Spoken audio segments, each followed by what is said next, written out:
Good morning, good morning, good morning, good morning.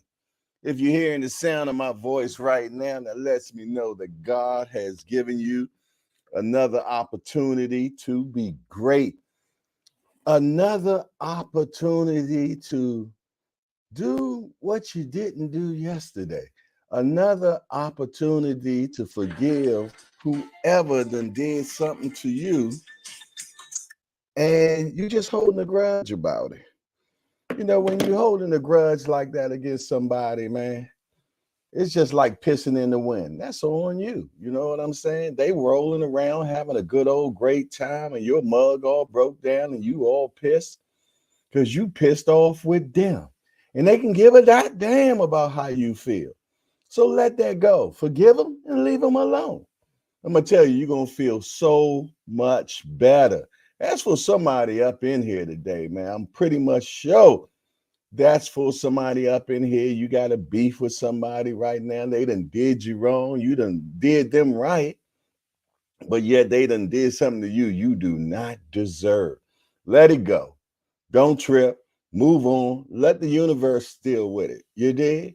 Yeah. I'm gonna tell you, man, you can't get no blessings when you stressing, man. Let's just keep on pushing, man. But listen here, I appreciate Lottie Dottie and everybody that's here for another hardcore party. And Mama Do, I agree with you too. This man is late. He owe us some punches. Being in boxing news seconded. So you know what? Y'all gonna get that. For shizzle, for shazzle, for show. I'm gonna give you more. I always give up extras too, man. But yes, indeed. Who was the first one in the building is what I want to know. Who was the first one in the building? Let's find that out right now. It looked like it was me. Then the next person was Mike Rhyme. That's always on time. What's up, Mike Rhyme? Hope all is well. He said, good morning, people. What a wonderful eagle-less day. Eagle-less day. Yeah. I wonder how Gregory Pratt feel about that. Yeah, dig. Being in boxing news in the building said, hooking up some Earl Grey black tea. Okay. Ms. Joette, Miss Please and Thank You. Say good morning. Jay, how are you feeling today? I'm feeling fabulous, fine, and divine. That's how I feel today, man. Stress lessness, man. Yeah. Alleviating all stress so I can be my best is what I'm doing today. Be More Finds Gregory Pratt. He says, yo, good morning to the hardcore family. What it do? How about those Eagles, Gregory Pratt? I'm just asking for a friend right now, man. Let me know how those Eagles were. Tim Layton, my brother from another mother. What it do? He said, good morning to my family. Mama Do in the building. I already read what she said. It was 8:13. She was late too. Yeah. Al Booger, the professor, is in the building. He said, good morning, fella hardcoreans. Yes, indeed. Uh-oh. Fender Bender. Yes, I remember when I first seen Fender Bender's name, and he told us that he was a delivery driver. I thought his name was Fender Bender because he'd be in a lot of damn accidents and shit. You know what I mean? But he actually said the reason why he called himself Fender Bender because he plays the guitar. Yeah. He plays the guitar, man. So shout out to Fender Bender. Maybe one day hit us with one of them. Yeah, you did. He said, glad to see you with the proper backdrop. Hope you're feeling better, Jay. My old ass felt like I was about to faint this morning in the warehouse. Well, I tell you what, if you feeling like that, that means that something ain't right. That means there's no homeostasis in your body. Yeah. I heard me use that big one. That means that your body is not at its normal state. You did. So listen here, man. We ain't getting no younger. Your body talks to you, man. And so, when it talks to you, man, listen, and get that shit checked out because you don't supposed to be fainting. You did. Yeah. It don't supposed to happen. My Jamaican guys in the building, Lincoln Levels. He said, I'm here to talk boxing. Is that meaning that you're not here to talk football? You don't want to talk feetball today? Let me find out. He always want to talk feetball when my team lose. Let me find out. Showtime, the guy past my St. Ludian guy is in the building. Hey, Showtime. Was you a St. Lunatic back in the day when Nelly and the crew was coming through, man? D for the win. The DC brothers in the building. I said, good morning, Jay and chat. Ms. Joette said, good morning, Lincoln. How you been? I'm good, thank you. I hope you have a good day at work. Did I say what? Yeah. No, I didn't read what Lincoln said. Lincoln said, morning all. Miss Joette, how are you doing? Heading to the job site. Yes, indeed, brother. Let you know he works. He worked, goddamn right. For show, for shizzle, for shazzle, for nazzle. What it do, my people, man? Yes, indeed. As I say, man, I'm feeling great, man. I'm gonna be honest, man. I think maybe I needed that tune-up I just got recently, man, because I'm feeling great. Yeah. I'm feeling great. I'm taking my medication. I was upstairs taking that 50 million pieces of medication this morning. It ain't that many, but goddamn, they want me to chop some in half, and you take this one at night, and you don't take this one, and yeah. Just trying to figure out all that shit. Because normally I just pop a vitamin and go. You did, but you know what? I'm gonna do what I need to do, man, so I can be around, man.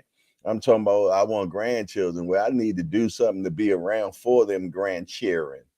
Yeah. I need to do something to be around for them grandchildren. You did? Yes, indeedy, for sure. Remo's in the building, man. Remo's in the building. He said, top of the morning, I'm entering with peace and love, but I was trying to use my fake ID last night. Oh, gee. I used my fake ID last night. The OG episode had me hot with all that Devin KO talk. Oh, yeah. Man, I ain't gonna lie. My brothers are set in their ways, boy. What do you tell? Boy? Hey, Devin get a knockout. They look like geniuses, but I'm gonna tell you what, I just don't see it happening, man. I don't see it happening, you know. It is what it is. Remo said he tried to use his fake ID last night. Yeah. Without a doubt, man. Without a doubt. Cash Sport in the building. JBT, just boxing talk, man. He said, what up to J Hardcore and the Hangouters? Yeah. There you go. Mr. Voice himself. Just Do Boxing is in the building, and Baby Do is with him. Yeah, you better believe it. He said, what's good, Jay? Respect to the Hangout fam. That is what it is. That is what it shall be. And it is what it is. You see what the topic and title is today. Who would you like to see Bivol fight? Would you want to see him fight Beterbiev for the undisputed title at 175? Or do you want to see him fight Benavidez at 68 or come up to 75 and fight him? I mean, for Benavidez to come up to 75. We want to know who you want to see him fight and why, man, because personally, man, I think either one of those fights would be amazing. Wait a minute, stop the press. We got a old guy in the building. William Old School is in the building. What's up, Old School, man? Good to see you in the building, man. We was hoping we gonna see you on the old school edition, the old timers edition last night, man. Yes, Lord, we needed you last night, man, because I'm gonna tell you, them old schools was pro Devin last night, man. Pro Devin. It was so funny, my brother, man. The Pope of pugilism, man. He know I say bias because because that's the next word I was gonna say. He Devin too, he died, Jack. His blood is team Devin, Jack. So that's why I had to mess with him a little bit, poke him a little bit in reference to Devin. And I felt though that he was just a touch bit biased. You did. Yeah. He bleed Devin team for sure. Talib Cunningham, what it do, my guy? What it is, good to see you. You said good morning. I need to hear that. Okay, that's what's up. That's what I knew. It was somebody that needed to hear that. And it's so important, man. God uses us all for different reasons. We ain't nothing but his little pieces on the chessboard, man. And he uses us any way he chooses, man. Because he is the Father. You did, yes, indeed. And the Father ain't going to steer the son wrong or daughter wrong. But yes, indeed, he uses us for positioning for each other. And I believe that. And I ain't going back and forth with none of y'all about it either. But yeah, D for the win say might want to stay away from Beterbiev. Yeah, but I tell you what, Beterbiev ain't getting no younger. But yet that punch is the last thing to go. So I understand what you're saying, youngster. But I would love to see it because one thing about Bivol, he got pretty feet. And pretty feet is used for defense. You dig? So it would make it a very interesting fight, man. I think myself. You did. But yeah, y'all talk to me, man. Talk to me quick before I forget. Because y'all know I will forget. Yeah. Y'all know I will forget. Low 45, 454 in the building. Good morning. Salute to the hangout. Salute back. That's a salute back at you. How about that? Lonnie Lee, there go my guy. What up? He said, good morning, Jay, and the hangout, listening, and I hit the button at work. Well, there it is, man. You have completed your assignment. Anything else is above the call of duty. Yeah. Anything else is a call above the call of duty. And we appreciate Lottie Dot and everybody that come on in here and always get down with the party for sure. Yeah. Cash Sports say a touch of bias. You was right, Jay. The first word out of was death. God bless my brother, man. You did.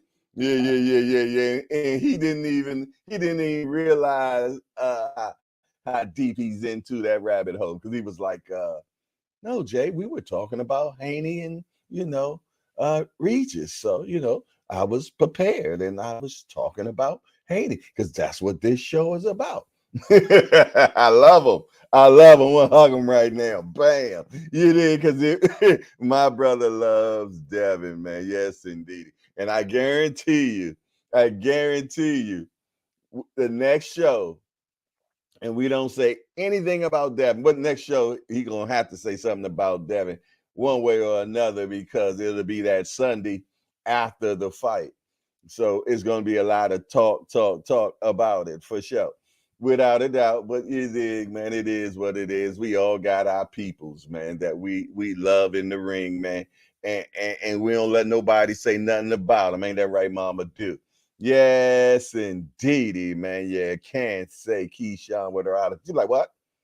Somebody say Keyshawn? Talk to me. What? It could be something good. She'd be like, huh, Keyshawn? What? The bazooka was who? It was the S1W. What do you say? I need to know. Yes, indeed. The Boxing Menu Podcast is in the building, y'all. What it do? He said, salute to the hangout. Hey. Gregory Pratt say, I got Bivol over both. Okay, Gregory. Okay. I like what we got going on here. Yes, indeed. I'm going to put the free smoke line on in a little bit, and we're going to wrap even deeper into this for sure, because I'm pretty much sure there's a few people that, it's been the weekend and everything. So they need to actually, air themselves out. It's been a minute since the free smoke line been on.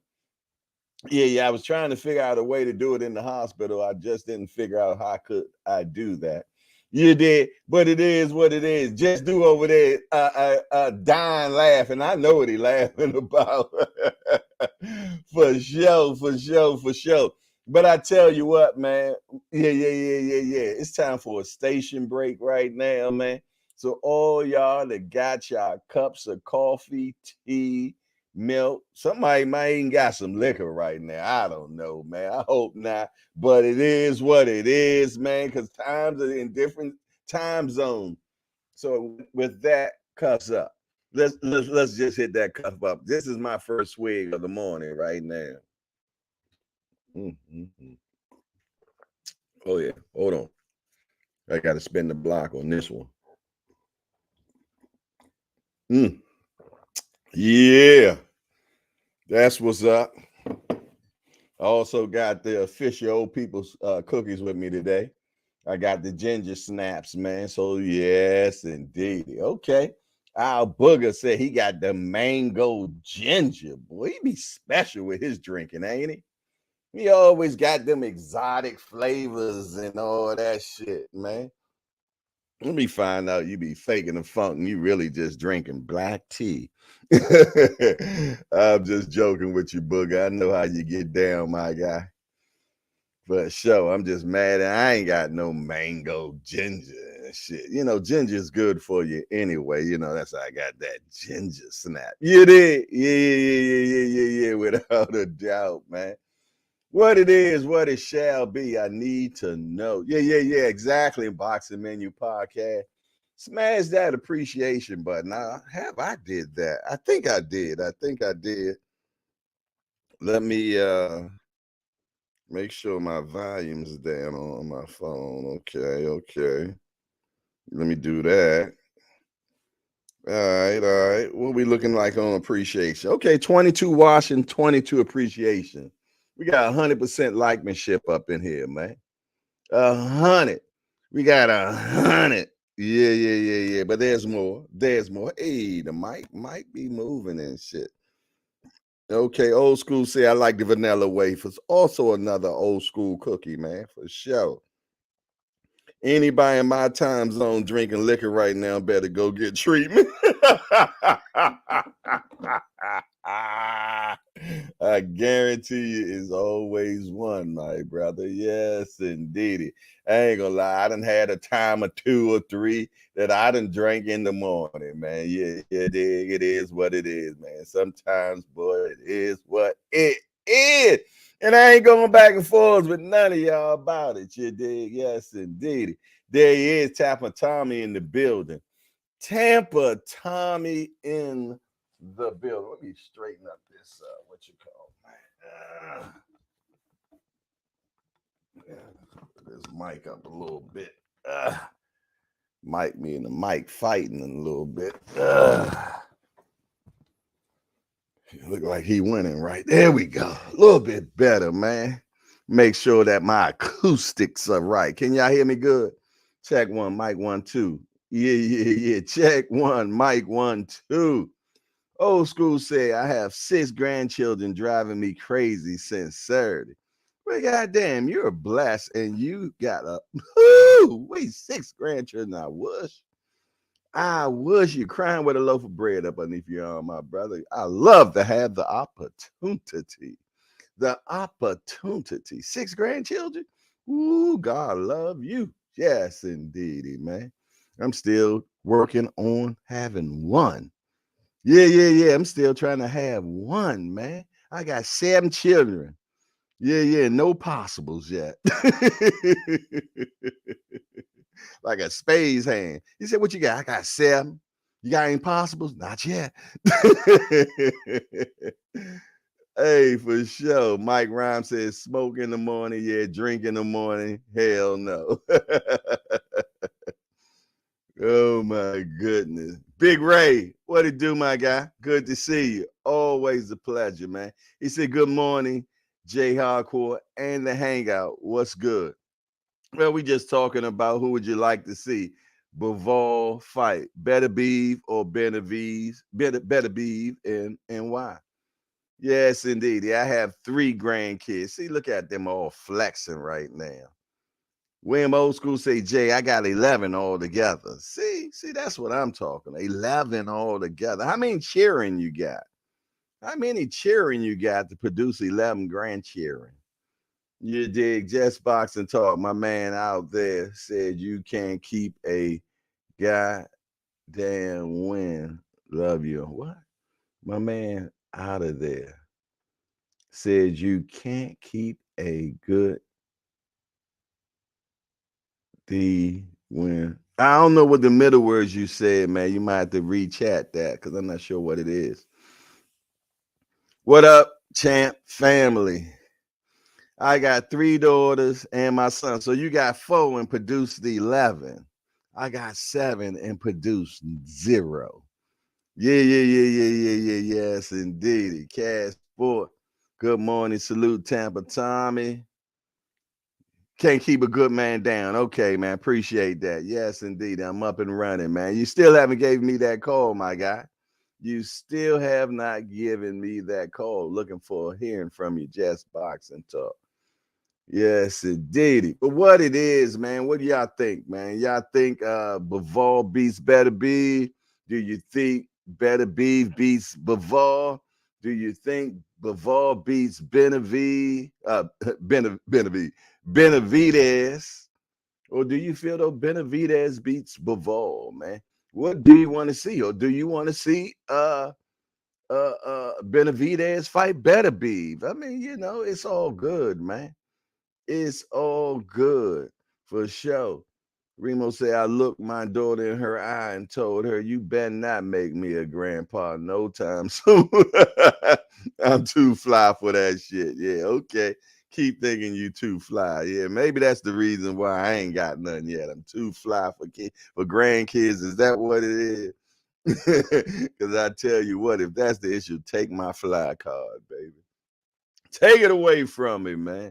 Yeah. I just be that cool ass granddad, man. That's all. I'm down with that. Yes, indeed. With the other grandkids are my grandkids. Like, damn, your grandpop's cool as shit. Yeah. Pop cool. Yeah. They call me Pop when they finally get here. Pop cool. You know when they say Pop, that's like double dad, meaning grandpa. You did? Yeah. Pop cool. For sure, man. So yeah. I can't wait to that appointed time, man. And I'm going to do the necessary things that's going to keep me here, so I'll be able to at least work on, seeing them, grannies, man. So yeah, I'm gonna take all my medication, man. I'm gonna go out and walk and you dig and more exercise and all that stuff, man. Oh yeah, man, because God has given me another opportunity to be great. I feel though that last week was a wake-up call. Yeah. Gave me that little tap. You dig? Remember I tell y'all about the finger of grace, man? Yeah, that was grace, man. Because it could have easily been a stroke or a heart attack. You dig? He's like, nah. I'm gonna go ahead and just give him a little scourge. Yeah. Make him scourge. You dig? Yeah. I was sitting in here, man, on the show, man, feeling cold crazy. Senior done called at the last minute. I'm trying to get the hell off the phone so I can go to the hospital and shit. And you know how he always trying to be funny. He'll call at 10:30 or some shit like that. Want to talk to me until 11 o'clock. I wasn't having it that day, Jay. I'm like, nah, okay, say what you gotta say. Okay, all right, bye. You dig? I went straight upstairs and told my son, man, hey, we need to go to the hospital. He like, let's go. You dig? Yeah. Yes, indeedy, man. So sometimes you get that. You better listen, man, for sure. Yeah. Yes, indeed. But listen here. What I'm going to do is go ahead and get that free smoke line up, man. And you know how that free smoke line is. The topic and the title is who would you like to see Bivol fight, Beterbiev or Benavidez, and why? But you know how we get there. It's been the whole weekend. It's been 4-5 days. Y'all haven't had a chance to really, wrap a taste a little bit. So you know how we get down, man. Talk what you feel. You did, yes, indeedy, man. I'm multi-talented. I think I can talk in most conversations, man. So have at it. You got a beef with me. I'm here for it. Let it go. You did. You got a beef with somebody else. Let it go. Let that shit go, man. Yeah, I need you to woosah, man. Yes, indeed, to get that stress off your chest, man, without a doubt. So other than that, man, let me go ahead and see if I can set up that free smoke line, man. Let me see if I can get that right. You dig? Yeah. I only do it like every other day, but that means absolutely nothing. That means absolutely nothing. I gotta find it. I don't see it. Scroll here. There you go. Maybe I can use this link right there. Yeah. Okay. Look like we're moving towards some stardomship right there. Yeah. About to hear and see some stars. Where we gonna hear them? We ain't gonna see them. All right, about to put that number up, 443-687-9806. Talk to me quick before I forget. And y'all know I will forget. You did? Yeah. I will forget, man. Get that smoke off your chest, man. Yeah, I know Remo said, man, he wanted to sneak in the club last night, but it was 55 and older, man. So I know he definitely got some smoke. Yeah. I understand, man. It is what it is, what it shall be. Somebody explain to me. Building, man.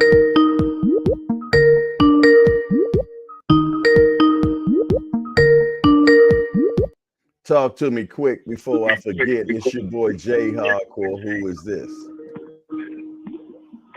Jay Hardcore, what's going on, huh? It's your boy Just Boxing Talk. What it do, my son? What it do? Ain't nothing telling. I was good to see you, man. It's good to hear from you. You know what I mean? Feel good to be seen and heard. I know that's right. First off, I'd like to say this.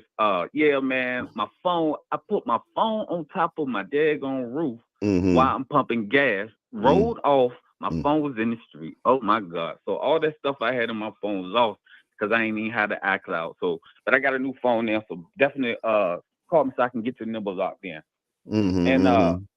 And for the topic of the day, Benavidez and Bivol, that'll be a great fight, man. Cause Bivol beat your boy Canelo that they bragging about and talking about. So I would love to see Bivol and Benavidez get it in, boy. That is a great fight. I would rather see that fight than Canelo, to be honest with you. You know what I mean? So how you think that fight go?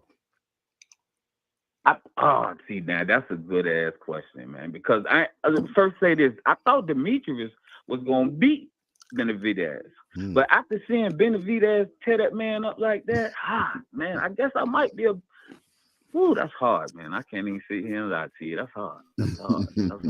I'm gonna have to get back with you on that. Get back with me on that, okay? Yeah, I'm gonna have to, cause that's a hard fight, man. That might be a draw. Them boys good, man. That's two good warriors right there. So and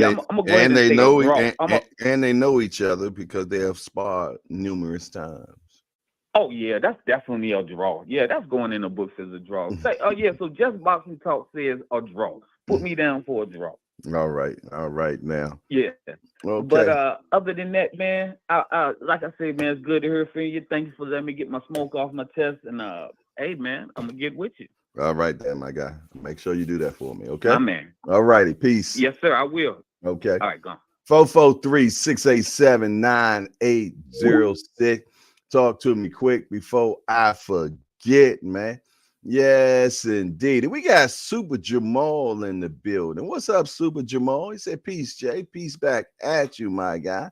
For sure. And the mayor has entered into the building, y'all. He said, working, just stopped to show my appreciation, big love to the hardcore family. Big love back at you, Kareem Hassan, the mayor. Yeah.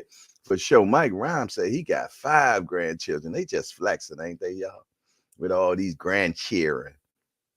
Oh, them grandchildren, them lovely grandbabies, man. That's what's up, man. That is definitely what's up.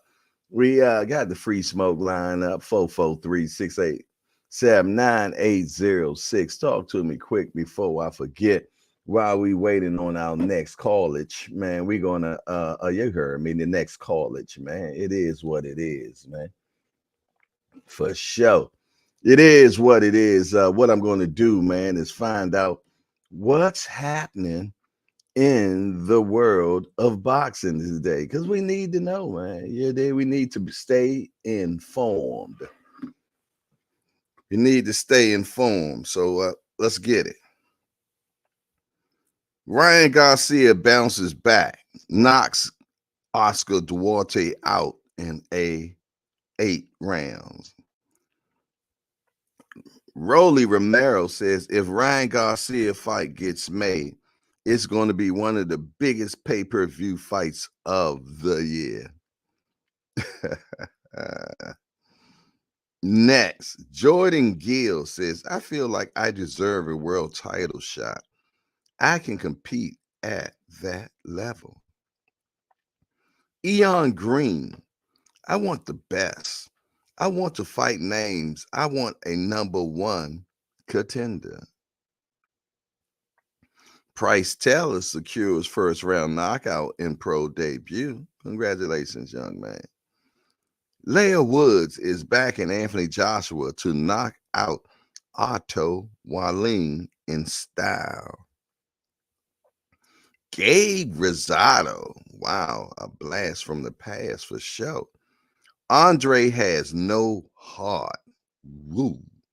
David Benavidez is a beast. Damn. Okay, Gabe Rosado. Let me find out you want an Demetrius Andre fight. A Bass Barra and Uri Sendindo and Adalberto and Umar to see action. Adalberto Umara to see action in Orlando, Florida. Shit, the name long enough to knock you out. Ryan Garcia, I'm figuring myself out as a fighter. Figure out quick, youngster. Haney, people love to hate me. I embrace it now because what can I do? I'm me. Hey, get paid for the hatred, young blood. Floyd did. He gave you the blueprint. Use it. Mark Messiah's talks return. Chasing title at 130 pounds. Regis grinds hard for Devin Haney title defense. Turn my fan on, man. All right. De La Hoya on Ryan Garcia's future. As his promoter for many years to come, we'll figure it out. I'm proud of him. I told y'all. Well, we talked about that yesterday. You did. We talked about that yesterday, man, for sure. Euro News, Kevin Lele Sahajo and Milan Pratt and Sofiani Umiha. Yeah, okay, and more. That's just all they say. Erickson Lubin looks back on his controversial win over Jesus Ramos. I won that fight for sure. Damn. Lennox Lewis announces death of his mother, Violet Blake. Man, I'm sorry to hear that, man. Anytime someone loses their mom is devastating, man. So I can't even fathom that whatsoever. Without a doubt, prayers go to Lennox Lewis and his family. Sean Porter expects Canelo Alvarez versus Jamal Charlo on Cinco de Mayo in May 2024. Makes sense. Makes sense. And for Mexican Independence Day, give me Canelo and Benavidez if Jamal doesn't win against Canelo. Regis Pagreas defends against Devin Haney this Saturday on the Zone. That's right, he is the champion. Jorge Linares gives Ryan Garcia and Oscar Duarte coaching advice. Who will be the next unified boxing champ? All right, there it is, man. That's what we have in the world of boxing today. While we were doing news, the young Ant McQueen came in the building. What's up, Ant? Breakdown Shorty is in a must. Yeah. What up, Breakdown? For sure, man. For sure. 443-687-9806. Talk to me quick before I forget, man. Let me find out ain't nobody got nothing on their chest. Ain't no mess on your chest this morning. Don't have a conversation in reference to Bivol against Beterbiev or Benavidez. What the world is coming to? Yeah. Two of one of the real fights I would love to see. Yeah. Because there ain't gonna be no back down in either one of those fights. I don't care how you put all three of them together. I don't care how you match it. All three of those fights, one way or another, that triangle is just great, man. Yeah. I definitely like to see it anyway, man. Without a doubt. And I think we get good fight from it. Oh, man. Because no matter how you match Benavidez, man, it's going to be good. No matter how you match Beterbiev, it's going to talk about it. It makes sense, man. Let's see what we got. Talk to me quick before I forget. It's your boy Hardcore. Who is this? Got Coach Tommy Fitness in the building. There he is, the one and only. Good morning, Jay. What it do? I'm all right, man. I'm glad to hear you back in the line, sounding healthy, sounding present, still here with us. You know what I'm saying? I'm sure your woman read you the riot act. I ain't gonna read you the riot act, man, but I'm glad you back, champ. I am. Yes, indeed. And better. And that's better, right. And better. A little smarter, right?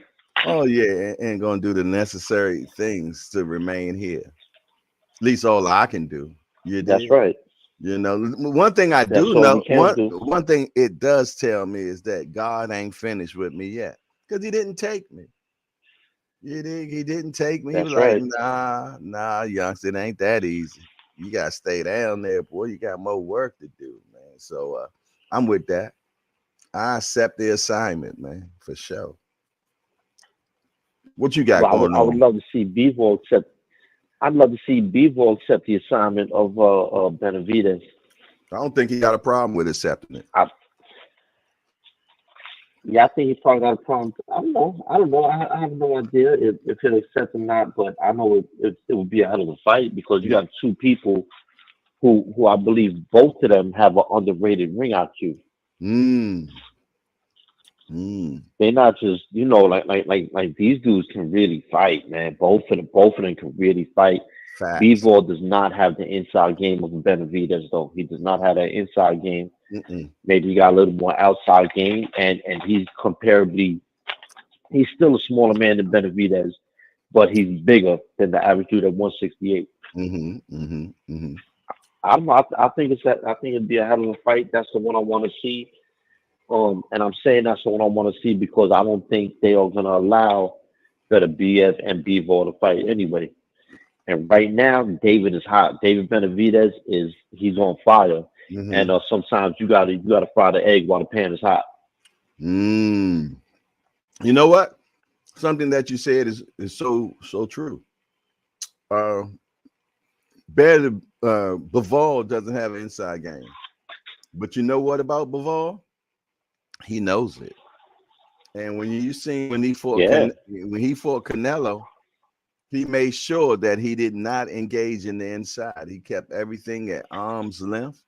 You dig, mid-range and everything. You dig. He did not go up in there and try to be what he ain't. You dig. So It's good. It's good to know that's a really good it's point. good to know thyself. That is so important, man. Know thyself, man. And he knows what his strengths and he knows what his weaknesses is. So just that alone lets me know that he's an educated fighter, man. So I am looking forward to see what he looks like between either one of these guys. And then, if you talk about style make fights, man. If you talk about a style that really made him use whatever inside game he got, because I think we make the mistake of saying the guy has no inside game when he really does, but it's not as good as the outside game, right? There's a difference, so it kind of looks like he don't. But I don't think he got a whole lot of an inside game. But what little we have, we seen him in a fight. We seen him struggle at points. Although he dominated, but he fought for it was with Joe Smith Jr. And that was a hell of a fight. If you already see it, that was a great fight. But Joe Smith gave him all kinds of things to think about. And then when he fought Canelo, it was easy work. You would think it's just the opposite. You would think Joe Smith Jr. because we don't like that whole triangle thing. Joe Smith probably get knocked out by Canelo easy, but your style make fights, and that really exposed his limited inside game. But it wasn't bad. It wasn't bad. It's just not great. You know what I'm saying? But that's all I got to say, Hardcore. Yeah, but he did understand the assignment, and he knew who he could do it against and who he couldn't. You did. So he didn't jump in there with Canelo and get on that inside. Even when Canelo was on the ropes and telling him to come in, he backed up and went to the middle of the ring and made Canelo come back out, man. So I like the intelligence on the kid, man, and I think he knows himself for sure. So I think no matter who he fights, it's going to be an excellent fight. And trust and believe, it definitely on a confidence Richter scale, it definitely made him more confident when he beat Canelo. You can back off for something like that, man. I beat Canelo. You did easy work too.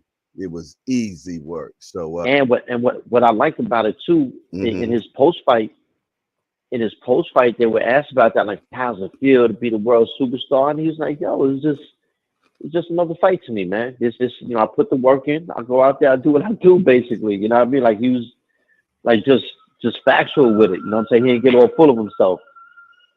Yeah. He didn't get caught up in the hype, and he didn't get full of himself.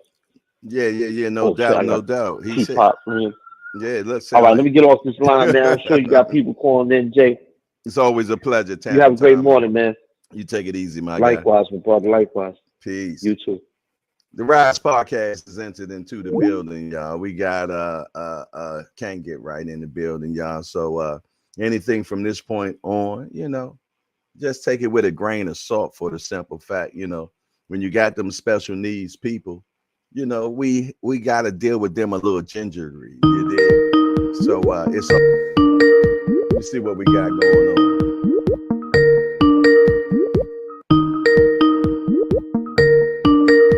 Talk to me quick before I forget. It's your boy Hardcore. Who is this? It's the Pause president, Pause community president himself, Mr. Rich Threads. You're not just the president, man. You are the what is it? They say the chairman and everything. I'm everything. I'm the board. I'm the top board. Yes, indeed. What it do, my guy? Ain't nothing, man. I want to touch on the topic first before I get my shit off. Okay. But I don't want to see Benavidez go anywhere. I want him to keep the pressure on Canelo, because he's done a lot of the heavy lifting with the name surrounded around Canelo in the same division, and he deserves his opportunity, and two, his big money payout. Because you're going to Bivol, he'll be doing Canelo a favor by taking out his old laundry without really getting the recognition and the big payday. Bivol is a good fighter, but he's not a attraction where it's going to grant him life-changing money. So I want him to keep the pressure, and it seems like these days, I mean, the sanctioning by applying pressure and stripping dudes now. So you gotta accept a email, belt, or whatever it might be, just to say, like, give it to me because the dude don't want to fight me, it's not going to look bad on him because he's been calling out Canelo for years. You know, Great point. He hasn't been granted that opportunity. You know, so either fight me or publicly show that your unwillingness to fight me by dropping the belts. You know, and then I can move on and figure out between them. But you know, I didn't want to make it seem like I'm running out the division or I'm going someplace else because you know I didn't get the main fight that I wanted. So I wouldn't do that. Okay, but what do you think about to the point where you stay into the division so long, you overstay your welcome, i.e. Earl Spence, and then you mess around and get beat because you just can't make that weight no more, but you're struggling to do so, and you go ahead and do it one step too long, and you get beat, not because someone could beat you, but because you beat yourself.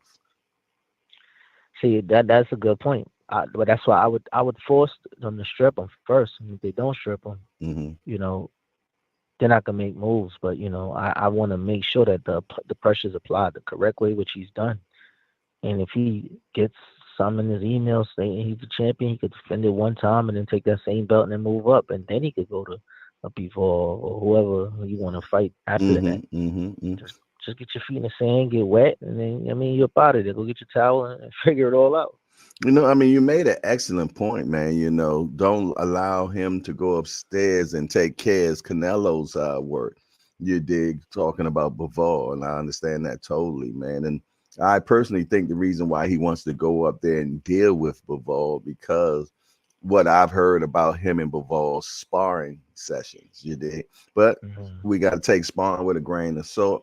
Sparring is sparring. Sparring is not the actual fight. So it is practice. Yeah, it's definitely practice. Like AI say, you know, practice. You dig? Exactly. So I definitely get what you say there, man. I wants to see this fight, you know, Benavidez against anybody that's willing to fight him. I hope we get that Canelo fight, man. You dig? But we gonna see. He learned me. You know, they say down south, he didn't learn me right. He didn't learn me not to bet against his ass. He learned me too, man. I'm right there with that learnage with you, man. Yeah, I'm with that learnage, man, for sure. I'm with you on that. I don't think it made no sense for me to bet against the young man. Now he been proving me right, wrong. Actually, every time. So, you know, at some point in time, I gotta be a believer of the talent that's being presented towards me. You know, damn, I feel like an adult today. I'm talking grown. Yeah, you is, because you is an adult. You got cheering, man. Well, child. Listen, I got my hoodie on with the big hood. I ain't ready for the button up. Like you've been killing it. I mean, you got this shit button up to the tippity top. To the tippy, man, because it's the morning time. You dig? You know, we're in church right now. Church is in session, baby. So when you're in church, man, you know, I govern myself accordingly. This is the sanctuary for me in the morning. So I do now in the evening time. I be one button down. It'd be one button down, but in the morning, man, I'm in church right now, man. You know, I'm spreading the boxing gospel. Amen. Man. It's the gospel of boxing, man. You dig? So you know, it is what it is, man. I'm glad you made that statement just now because now the demons going to come out. Man. Oh, they're gonna come, but I tell you what, I'm the boo-bop bang specialist. Bring them on, man. Yeah, did God. I got it. I got it for you right now. Ooh, talk to me. I got it for you right now because I log on last night. I tried to flip the bouncer low 20 because I wanted to get up there so bad. Man, I'm hearing all of this damn Devin by stoppage. I'm like, am I on the right channel? This can't be a hardcore. What the hell is this? Like, I get it. There's a difference between fandom and reality. I felt like I was on a Disney special thinking of the dreams and the wishes and the hopes. I know he's named Haney the American Dream, but come on, my brother. A knockout? Come on. You got to do me better than that. Come on now. Well, I'll tell you what. I'm gonna take you to my therapist lesson. Well, how did it make you feel? Oh man! Oh, let me close my eyes because I was just listening to her. I was getting hot, man. And I had to, you know, I was just not there, man. Mentally, I said, this can't be. What am I listening to? You know? I was taken aback. Hey, did you see B3 and all them in the chat cheering on? Go! Listen, I ain't fooling with B3 because I done said 4 nice things about Haney and I ain't get invitation to the pay period or nothing because my kids need Christmas gifts and he ain't hooked me up, so I ain't fooling with him. Nah, but before I get out of here, right? What I would say is overall from the last few weeks of what we've been getting from boxing, there's absolutely nothing has changed as far as the order of who's the named boxer that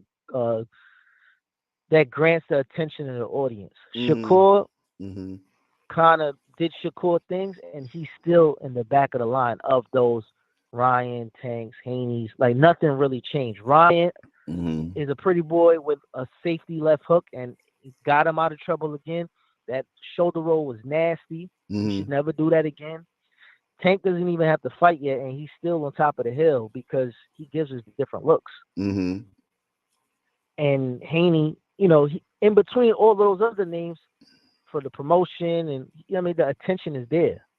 My thing is he ready to take that step where it's going to be like, all right, there's Tank and then there's me, and knock Ryan down, just like we got with Boots, because Boots, he got killed by the public and the media over Karen, and then after Karen, he came out and put an onslaught on Villa with the theatrics, the high step, switching stances. He put everything on everyone. Put on a show. Put a show on. Yeah. And then he finished a really tough guy with showmanship. So everything that he lost publicly in the viewers' minds from the Karen fight, he gained it plus some with Villa, especially Villa taking out Speedy right before that. Okay. So let me put a period right there for you real quick, because I want to interject this right now. Do you think Shakur can come back and do the exact same thing that Boots just did? Because right now he's definitely in Bootsville when Boots was down. What happened with Karen? Now Shakur just shit the bed as well. I don't even think Boots shit the bed. You know what I'm saying? But it was a performance that he did not capitalize on cutting the ring off and going to the body early. Because if he had did that, man, he was following the guy instead of cutting the ring off, man. And y'all know that is a difference. You dig? But when they brought him back and put him in there again, man, he did that shit. So you think Shakur gonna be able to do the same thing? Talk to me. I don't really think so, because that's not really his nature of fighting. Like he was trying to Boots was trying to catch up with Karen. But he wasn't cutting the ring off. But that was more of a technique that he just had to adjust. We've never seen Shakur really go after somebody. Okay, but I'm talking about Shakur way though. Shakur outboxes you. No, I'm saying for Shakur, I don't see how the narrative changes for him as far as being an aggressor, going after a knockout. We just know him as a technical fighter, and I don't see him taking a lot of opportunities to really jump out of that character, especially going up in weight. We still don't know how his chin is. We still don't know how the power is, and what we've seen so far is people with power. He's been a little shy with engaging. The feet is there. But now it's getting out of that. Like with your question is, you're asking me if you think he could get out that shell to be an appealing figure. Yeah, but I mean his way though, because we know that he's not a guy that's going to come after you. But he can box your ears off. Correct me.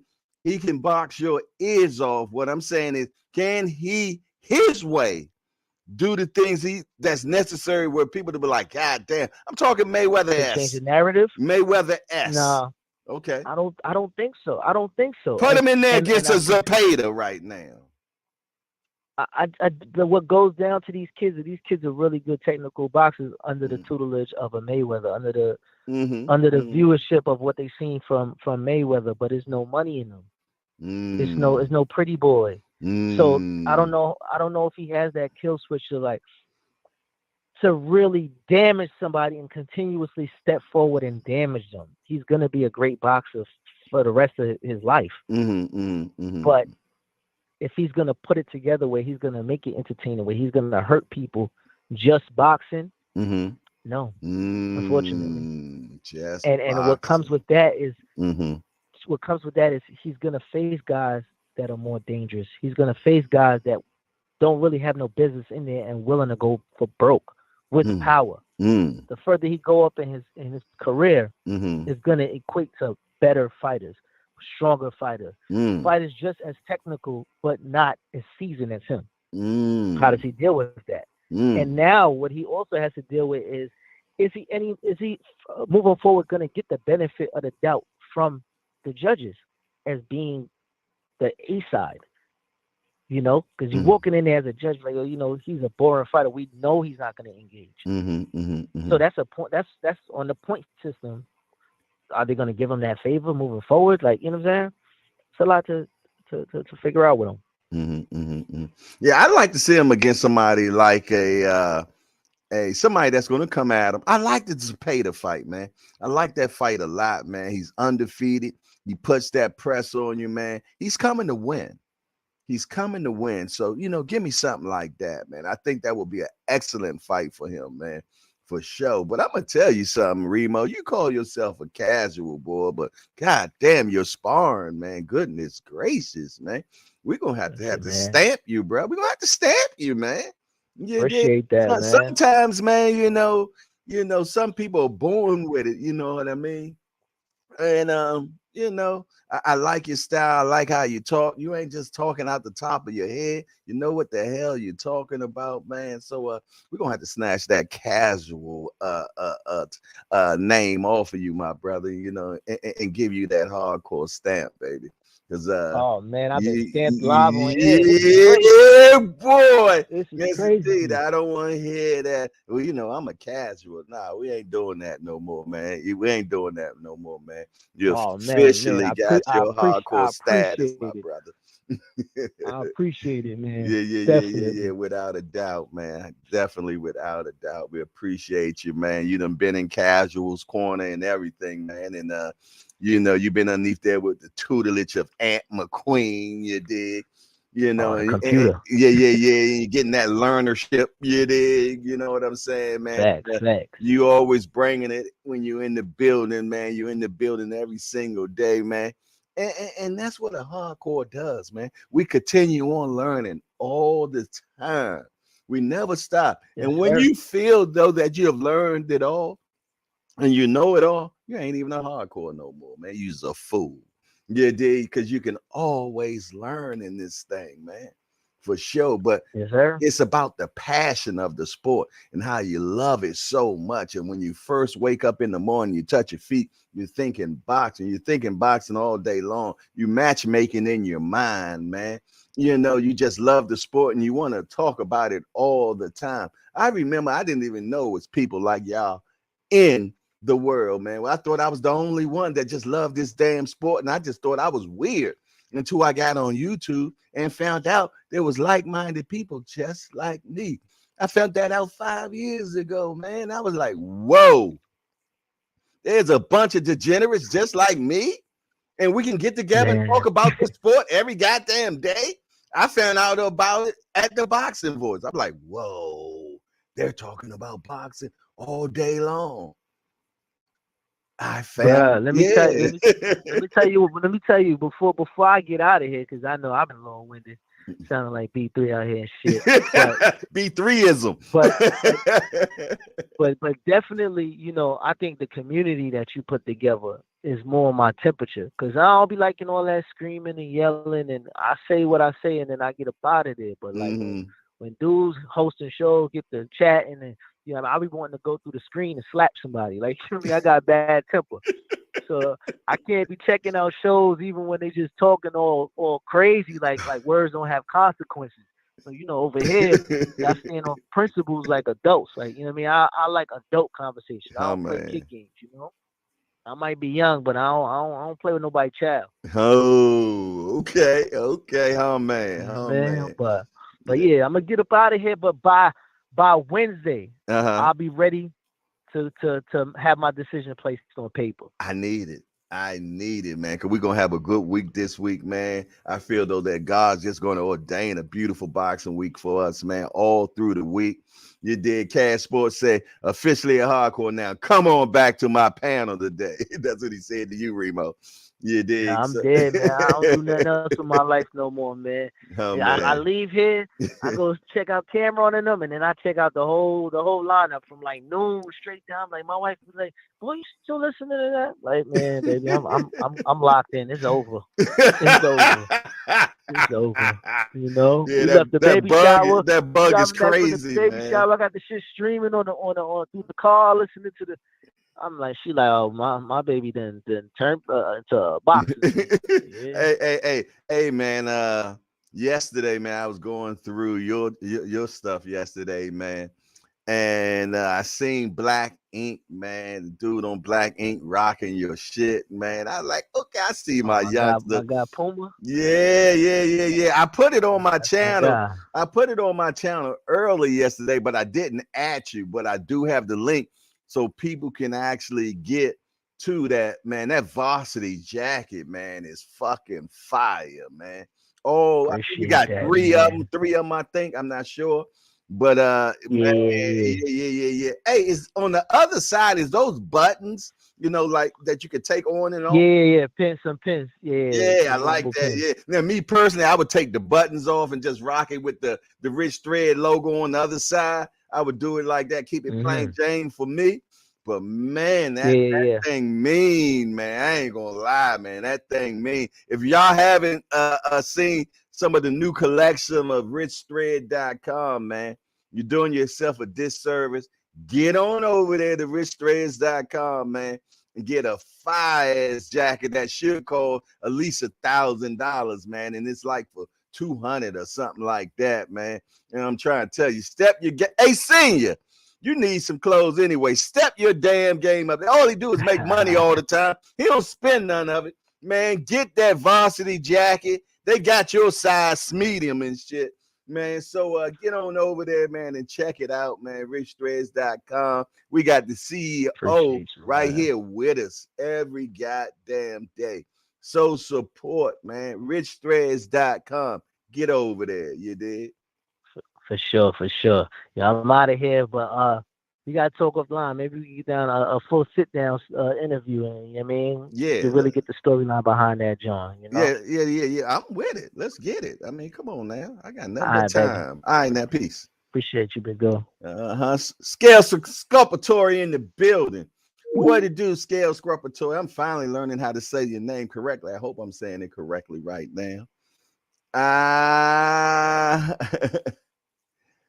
I thought the Boxing Menu podcast, I thought somebody tried to troll you, Jay. I ain't tripping, man, for sure. You know how I do. I'm like a baseball player. I'm like that, the umpire. Yeah, I don't play that shit, man. I hit him with the boo-bop. Bang. You better believe it.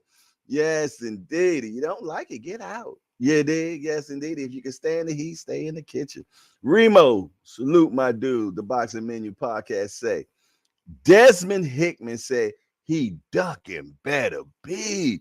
Oh, Desmond, I need you to give me a call and tell me why you say that. I want to know, man. Maybe you got some inside information that the hangout it needs to be privy to. You dig? I need to know, man, if you feel though that he's ducking, man.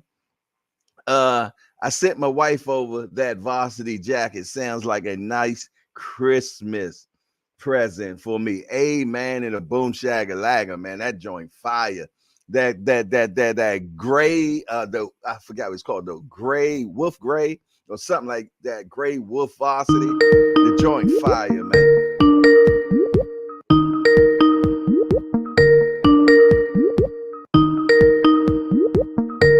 Talk to me quick before I forget. It's your boy Hardcore, man. Who is this?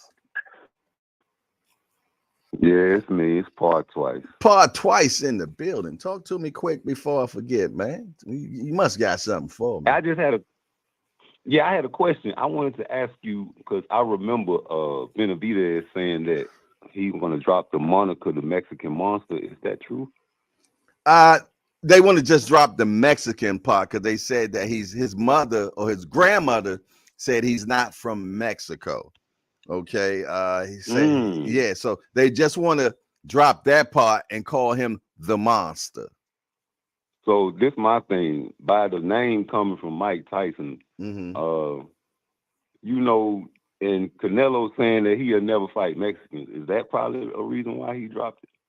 No, I believe more his grandma about his grandmother, because Canelo done already dropped that statement. He already dropped. He not standing on that anymore. I believe it's really truly. I just wanted to ask. Yeah, I think it's really true. Yeah, I think it's really truly about what his grandmother say.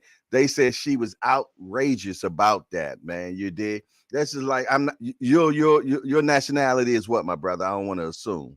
I'm black. Okay, and I how about why she did. That's why I was asking. Yeah, no doubt, man. Because you know, if they called you the white patois, you did, you gonna be a little upset because that ain't what you is. You know what I'm saying?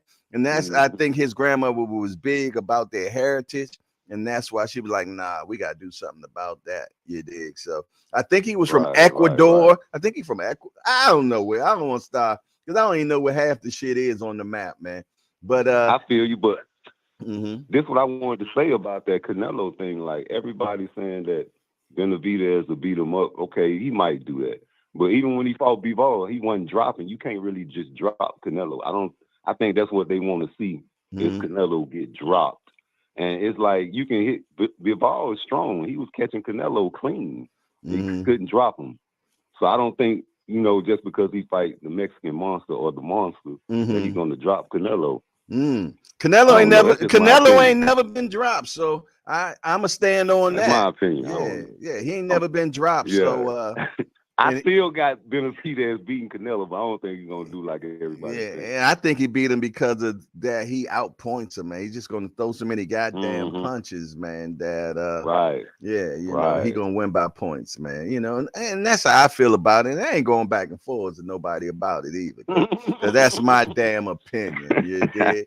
Yeah. All right, man. I'm just calling to check in with you, man. I appreciate you. I watch you every day, man. Man, I thank you very much, man. Up. I thank you very much, man. Thank you very much. Y'all here. Stay safe. My God, I appreciate that. I will.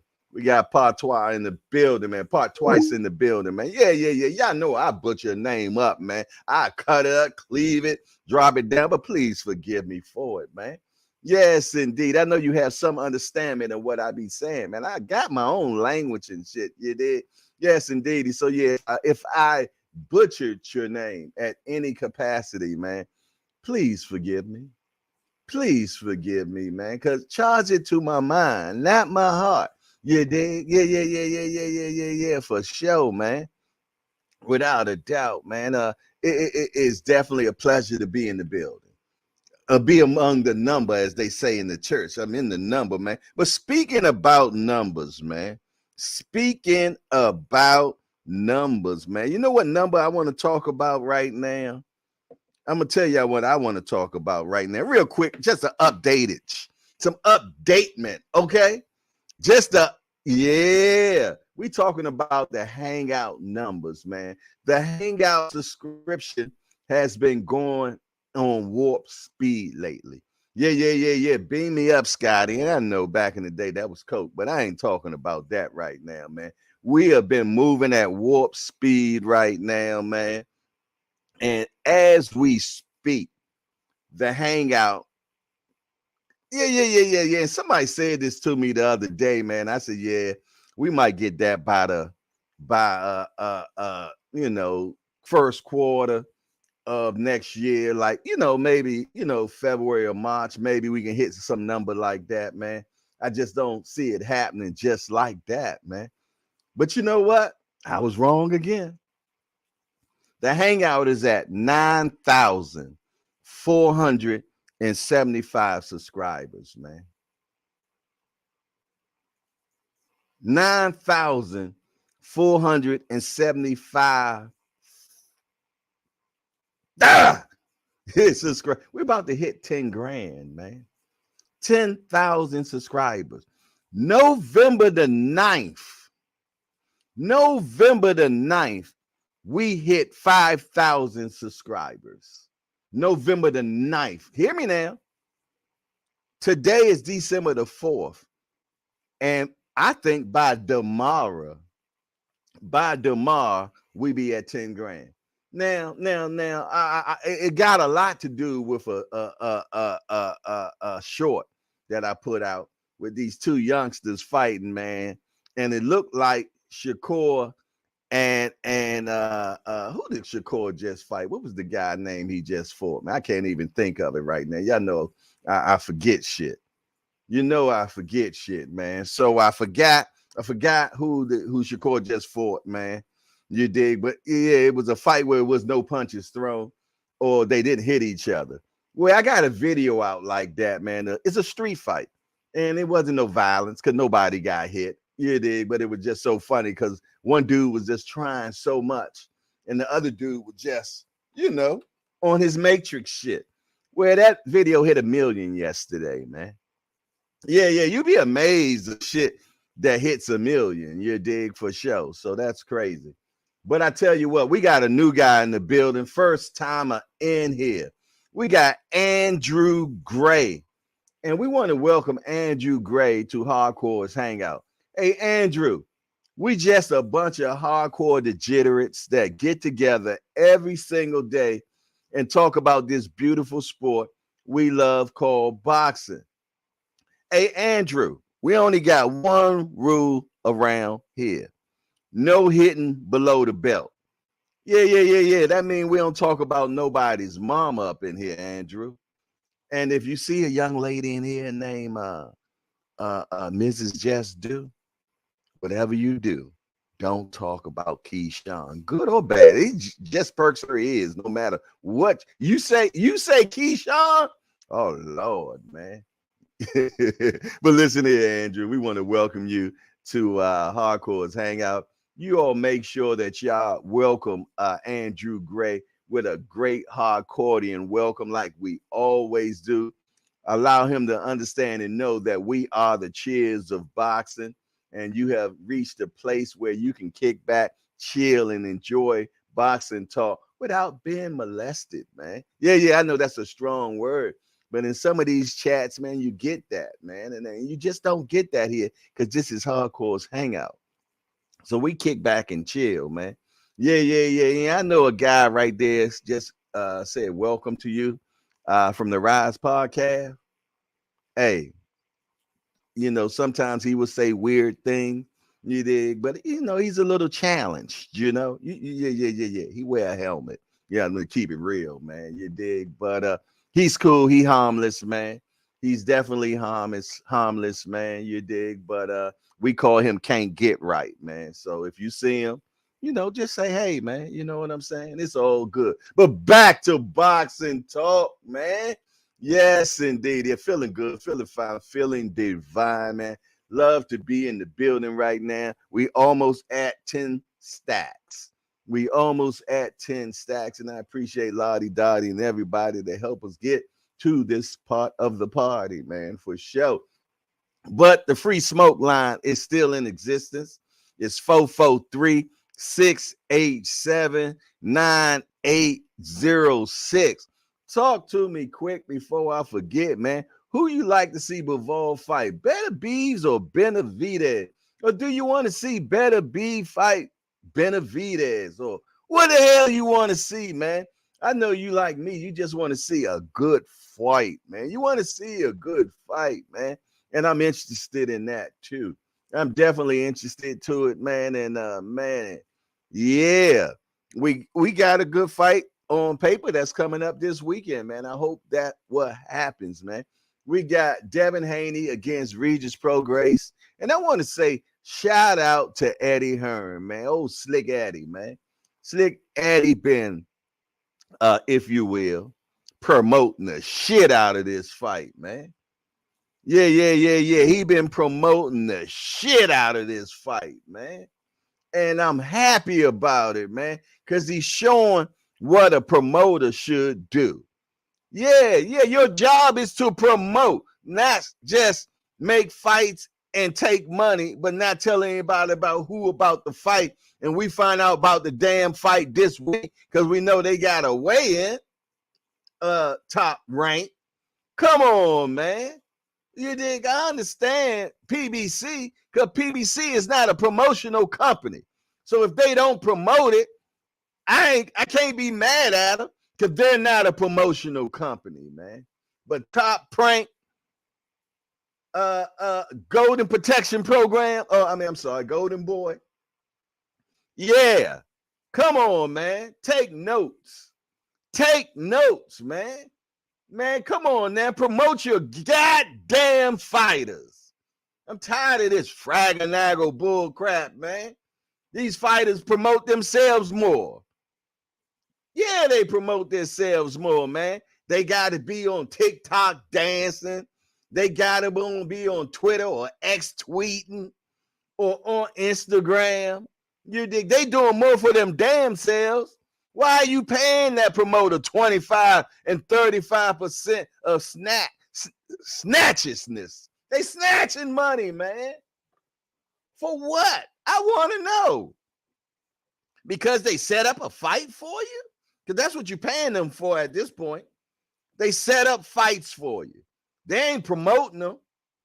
You knew you had that damn fight 3 to 4 months before, because Top Rank give you a schedule of when you're going to fight and everything. That shit is already written in science for your ass already, man. Yeah, it's crazy, man. The Chop Shop in the building. Shout out to the Chop Shop. Yes, indeed. They'll go right back and resign with Bob. Amen, and a boom shagalaga to that. I can't even argue with you, because you speaking facts, man. How many times did Crawford do it? But I understand why Crawford did it, because he had them by the short and curlies, man. Yeah. The deal that Crawford set up with Bob Arum, man. He had Bob bent over, man. I hate to say it. Bob said it, so I can say it. Bob said he lost so much goddamn money on Bud Crawford, he could have built a house in Beverly Hills. He said it, not hardcore. Hey, I'm just the messenger. Yeah, so hey, Bud stood there until it wasn't good anymore, man. It is what it is. Bud had him right, didn't he?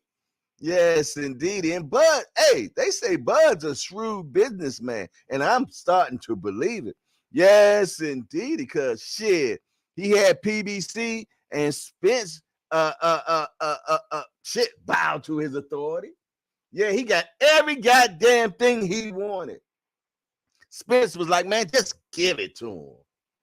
Let's make the fight, man. God damn it. Let's make the fight. And Bud was like, exactly, man. So shout out to Bud, man. Yeah, for being the shrewd businessman and making sure he got every dollar and cent he felt, though, that he was worth. And I ain't going back and forth with none of y'all about it either, man. I said what I said. Cash Sports say the Bob father is more worried about purchasing a house in Beverly Hills. Come on, you think he ain't? Shit, man. Bob been in this game a long damn 90-something, man.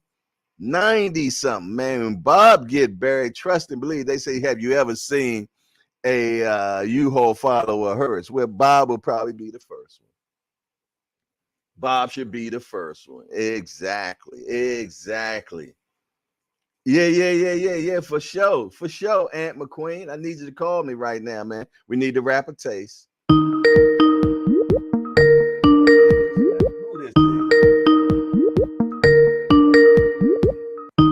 Talk to me quick before I forget. It's your boy Hardcore, man. Who is this? It's okay. Come on, let's do it. Hello? Yes, sir. First time caller? Oh, you can hear me? Hardcore, salute. Let's talk next, man. Salute. What's up, my guy? How you feeling? Let's talk next. I know who you is. What you got going on, man? Salute, man. It's just, the boxing world is in shambles right now, man. It's crazy what's going on now. Mm-hmm.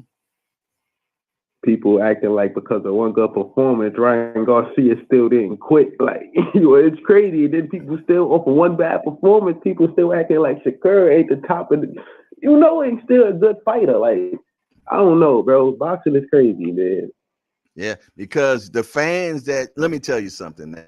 Being so that we have social media, right? And we got more casuals than we have hardcores. Okay. So who do not know the science of boxing, and all they care about is a knockout and excitement. Okay. They're not into the sweet science or anything like that. And their opinion gets voiced more than ours for the simple fact there's more to them. There's more of them than us, man. And that's how fighters get paid, because of the casual boxers. Okay. So when they're tweeting and talking, everything's so loud everywhere, man, on Instagram, anywhere, it's being heard in the masses, you dig? And other casuals just retweet and talk exactly the same shit. So we get drowned out as hardcores, man. You're going to have a bad day at work, man. I have not seen anybody that haven't had a bad day at work, man. But that's just how I think about it. You dig? Tell me how you feel, man, because I think you got some feelings about this shit. Oh no, I do. I feel like even with that bad day, he still won. And it's like I never seen people make more excuses for the fighter winning than they like, why didn't the other fighter win? If that was the case, then why didn't Edwin win? If he was running, all it took was going to be one hit. Am I right or wrong, hardcore? If he was running for 12 rounds, all Edwin had to do was hit him one time. Yeah. I mean, I think it takes two to tango, and I didn't see what was the guy's name? I can't remember him for some reason. What was the guy's name before Shakur? Edwin, and look what you De La Santa. De La Santa. More than me. You get Edwin De La Santa. That's what I'm saying. Like, this is what I mean. He can't fight anybody, anyone. He don't care. Other people want to give people 1% to hide, and that's a duck move. But I'm an open tank. It's not because it's no. But the reason why I be forgetting shit, so don't charge it to that, man. I just forget shit, man. I forget my kids' names sometime. Okay, so you can't use me as an example. No, I was just saying, like, basketball to me, you got more experience in this boxing than I'm just a caller. You actually report to me, but you report this on. And the fact you have to think about, like, you don't have to think about Floyd Mayweather name in this. Like, you get what I'm saying? There's certain people names you don't have to think about. Terrence Crawford. It's like certain people names you don't have to think about. It's like they stand out. Okay. That's all I'm saying. People trying to act like Shakur is still not a name after one fight. He still is a name. He is a name, and he can't fight. And he can fight. But the casuals gonna tell you differently. The casuals gonna say he's not no Muhammad Ali, no Mike Tyson and all them. And no disrespect to them. Personally, this is my personal opinion. I feel like they're the most overrated GOATs in boxing history. Who? Compared to all the others that don't get talked about, the Pernell Whitakers, the Jack Bowles. We can go on, but but they gonna talk about so that's all they display. They had movies behind them. You're talking blasphemy. You're talking blasphemy right now, boy. I'm trying to tell you. I know it's not. I know a lot of people don't like what I'm saying, but you're talking blasphemy. Like, can't nobody think that Pernell Whitaker wasn't a better fighter than Muhammad Ali. I'm not going for that. Like, you can't tell me that. It's all of my opinion to me. It's whatever you want to believe, but I believe Pernell Whitaker. Right. And and you said the most important thing. It's your opinion, my brother. No doubt. Outside the ring, Muhammad Ali was the GOAT for everything he stood for. For outside the ring, he was the GOAT. Mike Tyson was the GOAT for everything he stood for outside the ring. But inside the ring, we're not going to act like they wasn't getting their ass wet. I'm sorry. They was taking I'm sorry, I'm going to use a better word. They was taking a lot of punishment. Hey, man. Let me explain something to you, man. A lot of that happened to Ali because of what the government did to him, where they stopped him in his prime from fighting. And when he finally came back, he wasn't the actual person he was when he left. You dig? And I feel, though, if that did not happen to Ali, man, we would have seen so much more from him. But even after that, he became champion of the world again. He also beat George Foreman, man, where nobody thought that he could beat George Foreman. So his layoff was 3 years, man, that the government took from him, man. But my argument is that people want boxers to go in the ring and take a bunch of brain damage. Yeah, not knowing like this. They signed up for it. But what's the key to boxing though? To hit and not be hit, right? Yeah, but you know what? Everybody ain't not gonna get hit, my guy. Everybody ain't as slick as Purnell. You dig? Everybody's not as slick as Mayweather.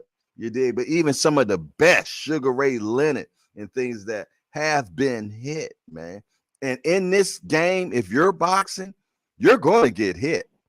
It's just nothing about it. You just hope. You just gotta hope that it don't be that punch that ends your career. You dig? You know, but yeah, man, I think they should get paid all the money possible because they takes all the damage. We get the entertainment. You dig? So. And that's why I say, like, how y'all bashing too? Even if you did see that one fighter was running, he's being defensively sounded, knowing that he can't take enough brain damage because it slows you down, and it's going to slow you down over time too. It affects your training and all of that. Most of the boxers I got losses accumulate more losses. You're in your 20s, right? Huh? You in your 20s? I'm 30. You're 30? Just turned 30? Yeah. Trust me, man. You're gonna embrace boxing so much more, man. And all I ask for everybody that loves this sport we love called boxing, man, study your history. And I'm sure you do as well, man. Because the more we do it, the more we appreciate this science that we love so much, man. Because it's a science, and that's what you're saying. No, that's not that. Everything outside the ring than inside the ring. I look at your performance outside the ring. Yes, they was ghosts, but inside that ring, I looked at who took the least amount of punishment. And that's why it's hard to not say Floyd Mayweather isn't the GOAT, bro. Of all time. Now I can't argue with you saying that Floyd's the GOAT. I believe that he's definitely in the top 3 for me. That's what I'm saying. It's hard not to put him up, even if you don't want to put him in number 1 goal. It's hard not to put him in the top 5 of all time, the top 3 or whatever. You got to put him up. And you have a right to put him any way you choose, man. And that's the beautiful thing, man. Because like you said, it's your opinion. You know what I'm saying? If it suits you and you okay with it, ain't nothing wrong with it. And you shouldn't go back and forth with nobody about it. And be honest, half these boxers wouldn't know how to promote right. If it wasn't for the Ali, starting with you know what I'm saying? Those was great. It started from the Ali. He was the first person I see. I'm 30, growing up watching videos. I see actually promote fights, like made people in. You want to see the next Ali because his promotions was crazy before he even fought. Exactly, man. Yeah, and the stuff that he used to say, he didn't supposed to say being a black man. You did.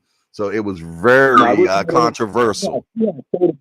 Ahead of his time, way ahead of his time. Yeah, it was controversial, the stuff he was saying, you know what I mean? And he's supposed to be quiet. I'm a bad man. And they called him the big mouth from the South and all that stuff. That was too advanced. That was way nobody ain't seen nobody trash talk like that. Like, I think for the most part, it was just so crazy, just going and trying to out muscle and bully people, say how he's stronger and knock you out and shit like that. But it wasn't really level. Yeah, man. Exactly, Aunt McQueen. I couldn't remember. I know it was George, but I couldn't remember. It's Gorgeous George, and that's where Ali got it from, man. You know, it was a guy named Gorgeous George, and I think he was a wrestler, if I'm not mistaken. And Ali got that from him, man. And they called him the Louisville Lip. You dig, man? And Ali, man, was just great with that promotion, man. And Floyd took it and ran as well, man. And he made money Mayweather, man. His alter ego. Yeah, I might not like the name I'm about to say, but no matter what, he was very successful at doing this. Adrian Bronner. Oh yeah. He took a page. He took a page out of Floyd's book and capitalized on it, and it worked so much for him that he kept on selling for Showtime, man. Showtime kept putting him in fights for the simple fact Adrian can sell, and he know how to shake up the boxing community, man. You dig? So, hey, he kept on selling. They kept on, even when he lost, he would talk so much shit and say he won. People just wanted, and he was part of the culture, man. You dig? But now they to the point now where they throwing him. They like, that's Adrian, man. He a drunk. He this, he that. You dig? Hold on, one more thing.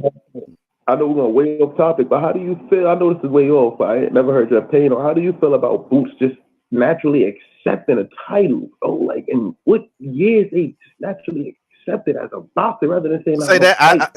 Say that one more time. It was a little. I didn't hear you. Do you think it was fair that Boots just accepted a title he didn't earn, knowing that Crawford went through all of that to earn all of them belts, bro? Like, or you think Boots should have fought for it still? I personally think that both of them were gypped on that. You know, for one, that Boots been trying to fight all that time, and he supposed to been fighting for that belt, which was he was the mandatory for. I'm talking about the IBF.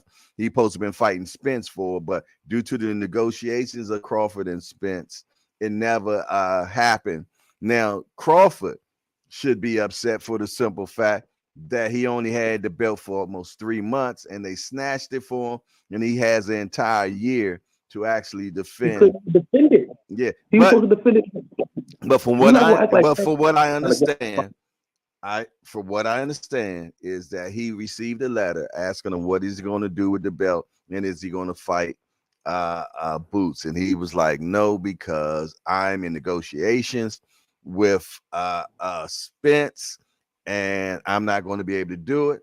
But from what I understand, Crawford says he don't want to fight Boots because he want to fight big money fights right now. He's at the twilight of his career and he want to fight the fights that's going to make him the best money. So that's the best way I can explain that. I still think Spence is the one that got robbed out of all of this, though. Because how Spence don't got a right to get all of his belts back that he earned as well when he activated his reach. Yeah, but I think if it's at 47, they can fight at 47. I think Crawford will fight him at 47 because that's what we heard at first, right? Crawford said 47 or not. The negotiation was for 147. It wasn't going up like that. But we haven't heard anything about what Spence said because Spence is quiet, so we don't know. And Boots wanted to fight for that title. Trust me, he wanted to fight for it. You know what I mean? He could have not accepted it, but I mean, it ain't gonna help his career. It ain't gonna help. You do more with a belt. You can do more with a belt than without a belt, man. You dig? Unless you're Tank, and then that's a whole different story, you know. Yeah, correct. Yeah.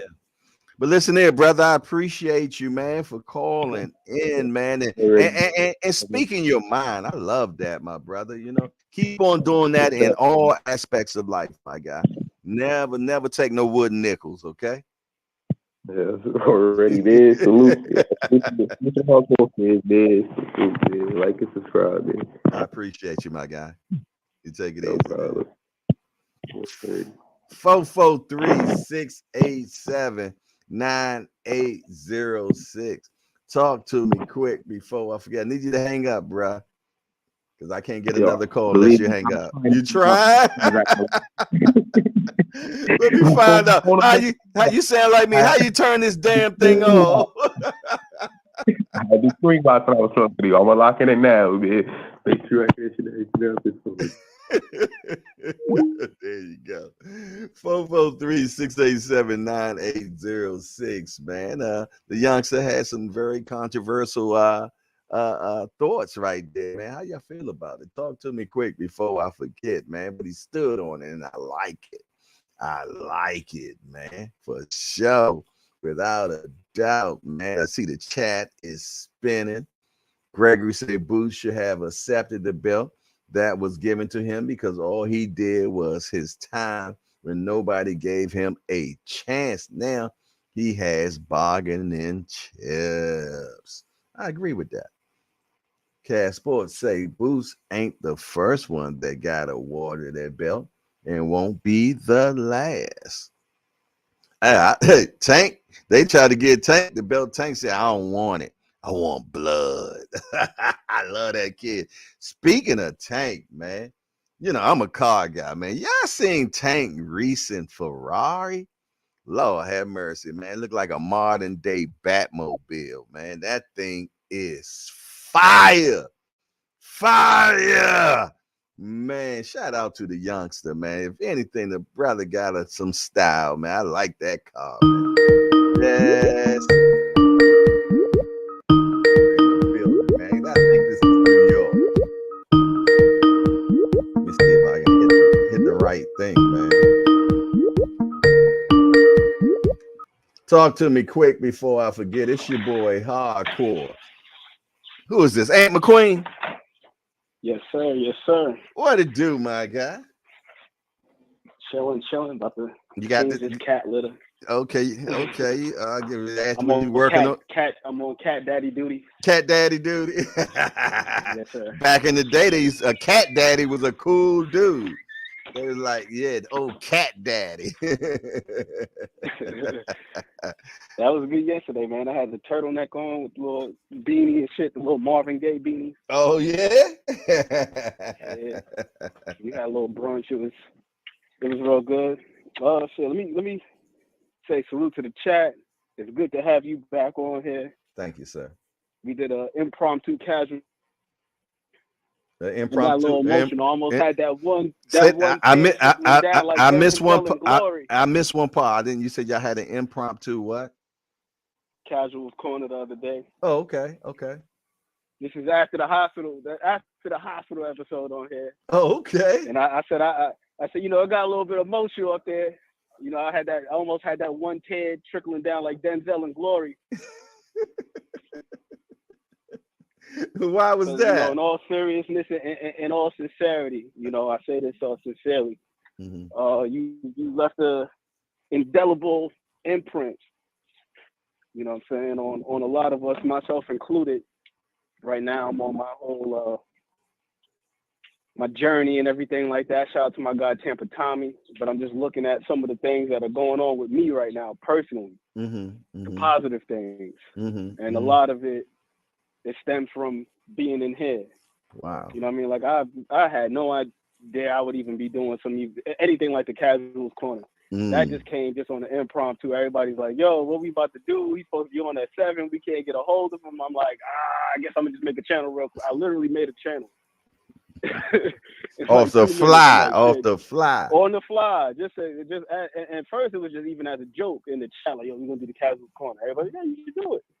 But that stems from being in here. Now I'm on my thing 3 weeks straight. It's like every day, 6:30 a.m. working out with Tampa Tommy. That came from being in here. So now I got a little bit of a routine. Now I'm doing my thing now where while I'm listening to the hangout, I'm cleaning up, I'm about to start working on my music shit from 9:30 to 12:30, something like that, then take a break, but just putting a routine together. And that's so important. Consistency. From being in here. Consistency is so important, man, because only way a tree gets knocked down is by multiple hits, man. You know what I'm saying? So even if you're not great at what you're doing, be consistent at what you're doing, and you'll get better at what you're doing, because everything is based on repetition. And the more repetition it is, the more comfortable you get with doing what you're doing, and you become better at it. And eventually you become a pro at it, man. You know what I'm saying? So It all starts with consistency. James Clear wrote a whole book on that idea that you just touched on, Atomic Habits. I'm not sure if anybody in here has read it. If you haven't, I haven't. It's a good book to check out. Yeah, it's called Atomic Habits. Hell of a name. So he said, like, the goal is to just get 1% better every day. We got 365 days. Amen. So today I'm going to start on something. What's today? Today's the 4th. December the 4th. All right, so it's December 4th. So by December 4th, 2024, if you started something new today and you did it every day, even if it was just 15, 20 minutes, maybe even a half hour, by the time December 4th, 2024 rolls around, you'll be 365% better at that day. Amen. And a boom shagalaka to that. 1% a day. I believe that, man. I remember when I first got on here, man, and I was so damn nervous, man, and it was crazy, man. And my first shows used to last like 15 minutes, 8 minutes, 12 minutes, you did, you know. And the more I was on here, man, and you know, getting used to just talking, because really I'm talking to myself. I know y'all in the chat and everything, man. But when I first came in here, it wasn't nobody in the building. I was so happy when I finally had somebody to talk to in the chat. But I can come in here now with nobody in the chat and have a long conversation. But I'm so blessed now that you all are in here. But in the beginning, it was so tough. And that's why the show lasted 8 minutes, 15 minutes, and things of that nature, man. But you develop those muscles, those invisible muscles of doing the things that you do by consistency, man. So you are so right, Ed, you know. And I love having you in the building, man, because I'm gonna tell you, man, to be truthfully honest, and I ain't being joking about it and everything. I remember when I first looked to see who you were. And the best way you do that is kind of see what they putting out, because a man only utters what he has in his heart. And I went to your Instagram and I seen you was into music and things of that nature. You know what I'm saying? And I see that you're home majority of the time, like myself. So I said, whatever he's doing must be profitable for him to keep his lifestyle rolling. You know what I'm saying? And then when I started really hearing you talk, I know that you're a very analytical and intelligent guy, man. If you will, you're probably a genius. I'm not sure, but you know what I'm saying. You're a thinker, man, and I understand that, being a person where your mind moves 1,000 miles a minute. And I remember when I was 28, 29 years old, and I prayed to God, Lord, please shut my mind down, you know, because I couldn't sleep sometime, man, because my mind is moving 100 miles an hour. And I was so glad when God slowed me down, man, because I just thought, and overthought, you did. So, you know, trust and believe, man. Allow your mind not to, because your mind's a computer and it's searching for information all the time, but you got to learn how to shut it down. I don't know if you're going through that, you know what I'm saying, but it's so important to be able to say, hey, mind, all right, shut off now. It's time to relax, man. And you know what I mean? Because I'm going to tell you, if that mind will take you so far, because it is a computer, man. And computers are mimicked and made after our mind, our brain, man. So that thing is a weapon. Absolutely, you're spot on, especially with the thinking. You know, there's a term for it: paralysis by analysis. See, when you get so caught up in thinking that you don't act on anything. That could be one of the bad things about absorbing a lot of information. You're just absorbing, and just hoarding information, but then you're not letting it go. You're not expressing.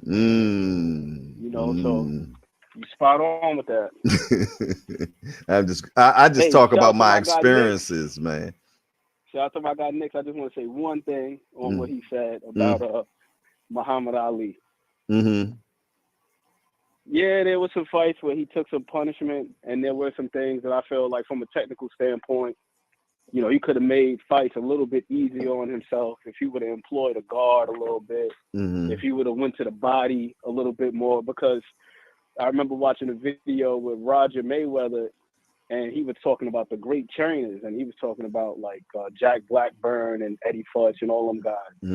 I love Eddie Fudge. And he was. And he's like, yo, how could Angelo Dundee be the greatest trainer and Muhammad Ali never threw a damn body shot? he was, you know, a headhunter. But I say that to say this. You know, part of what makes Ali great is, you know, it's the activism, is what he stood for, his character, his principles. Like, he has his 6 core principles that he adhered to and that he championed. But he's one of those guys where resume really, really counts. Like, it's hard to not take punishment when you're fighting against guys like Ernie Shavin, George Foreman, Ken Norton. My first fight. You know what I mean? My first fight. Joe Frazier. You know what I mean? Like, these guys Joe. are absolute killers. These dudes could punch. Your man was in there with a broken jaw. You know what I mean? Muhammad Ali. Yep. So it's hard to not take punishment when you're fighting against those guys. Yeah, when you got them hammers, man, every punch that you get hit with is paralyzing, man. So you don't want to get hit with none of them. But any one of them hurt so bad, man, because them boys got sledgehammers at the end of their wrists, man. And it hurt. It hurt, man. Bottom line, man. And that's what make fighters just special. Because even after that, they continue on fighting, man. You know what I mean? Somebody done hit you with the hardest punch you ever felt your entire life, and you come back for some more.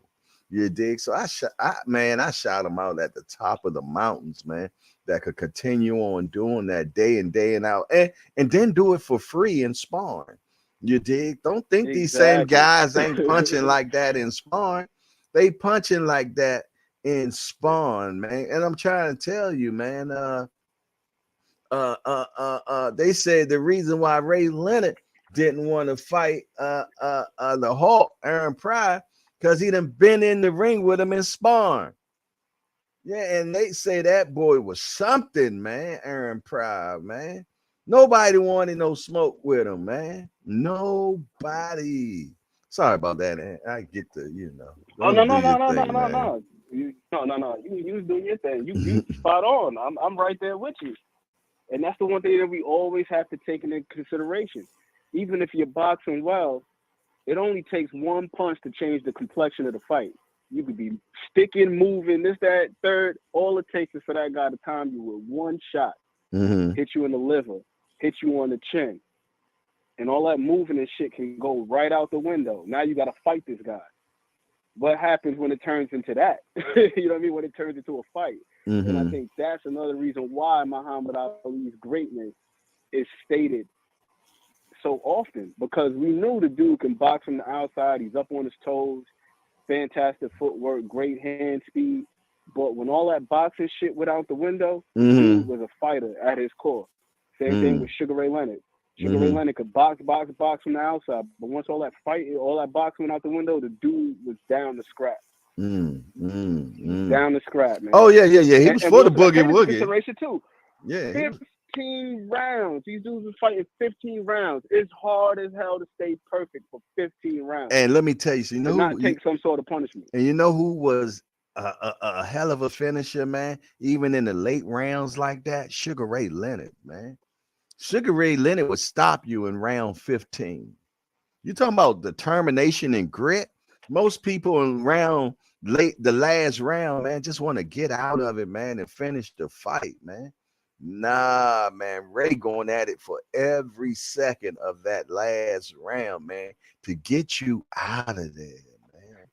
15 rounds. And before that, man, we see fighters that went 20 rounds, 40 rounds, man. Back in the day, man, them boys was built for 1900. Them guys was going in the 100 rounds. I've seen 45 rounds. Right. 45 rounds. I read about 100 Joe rounds. Gans did 42. Yeah. Joe Gans did 42. 2 rounds in the sun, in the desert. Yeah. Which messed them up.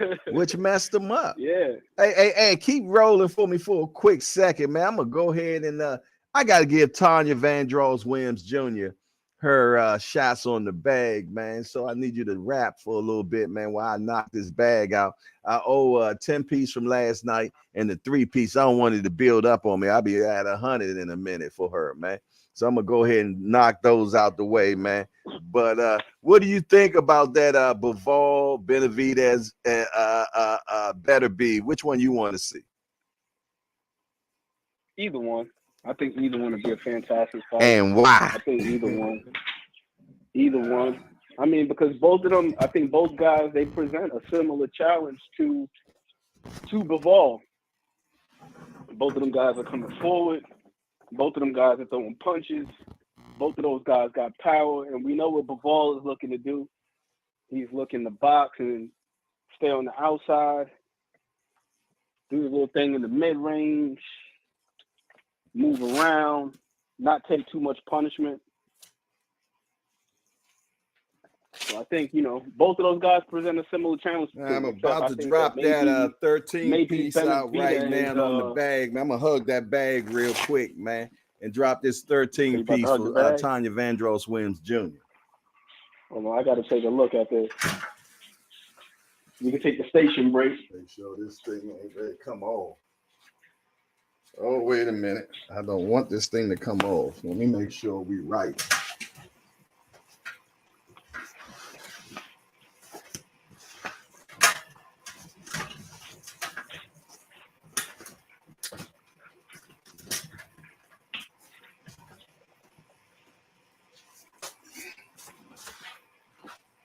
There we go. Let me make sure I ain't trying to be picking up no bag, man, because I done put them hands on that bag. Right, this 13 piece being brought to you by Tanya Vandross Williams Jr. 1, 2, 3, 4, 5, 6, 7, 8, 9, 10, 11, 12, 13, 14, 15, 16, 17, 18, 19, 20, 1, 2, 3, 4, 5, 6, 7, 8, 9, 30, 1, 2, 3, 4, 5, 6, 7. Woo! There we go. You letting them hands there go. We go. Wait a minute. I was late today too, man. I was late. Let me get that late hit too, man. I was late big time too. 1, 2, 3, 4, 5, 6, 7, 8, 9, 10, 11, 12, 13, 14, 15, 16, 17, 18, 19, 20, 21, 2, 3, 4, 5, 6, 7, 8, 9, 10. There we go. Debts paid. Hands laid, debt paid.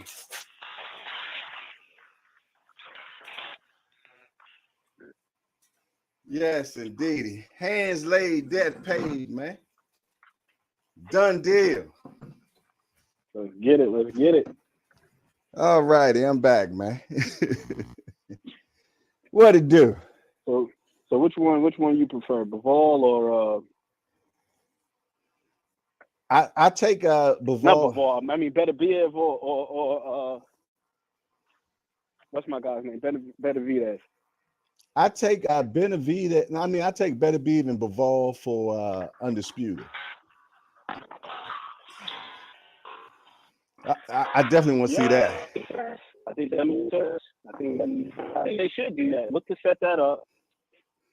What's his name? Let my guy Benavidez fight Charlo or Canelo, and then move up, and then challenge whoever wins that fight. Mm-hmm. Go right up, challenge for undisputed. Wouldn't be mad at all. Yeah, your Wi-Fi doing a little boogie woogie right now. Can you hear me? All right, I'm back. Yeah, I'm back. Okay. I think I might have stepped out of range. Okay, Senior say, damn, his timing is all. That hospital took a toll on him. I tell you what, I whip your ass. I know that much. Hospital and all. Yes, indeed. You know what Senior about to say? He about to mention Smith and Wesson. yeah, you know how them youngins is. They can't fight, so all they do is, get their little pea shooter and shit, man. Yeah, they ain't got no squabble dabble in them whatsoever.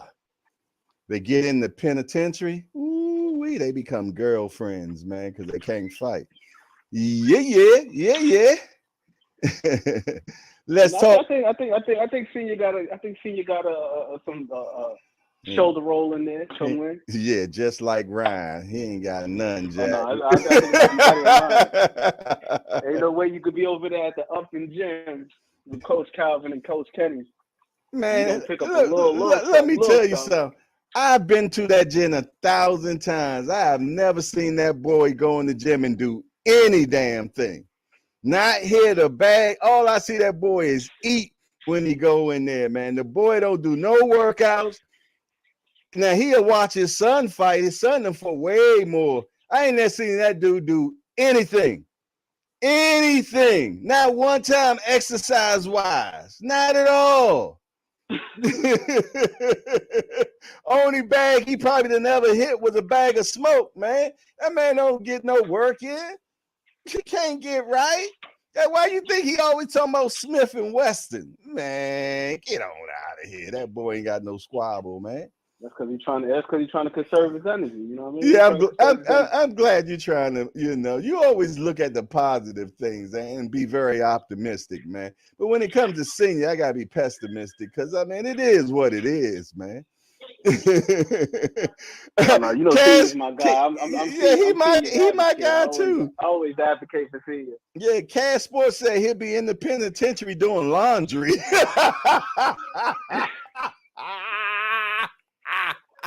Washing drawers and shit. Oh my goodness. That's one way to keep them off your ass. Wash some drawers, man. I can dig it, man. It is what it is. Damn, Senior, say it ain't so. Tampa Tommy say that the impact from hitting the heavy bag may not be great for your spine, Jay. Some good old shadow boxing would do you well, man. It is what it is. That spine broke it already. About to go to surgery and have it done. So I might have a new one.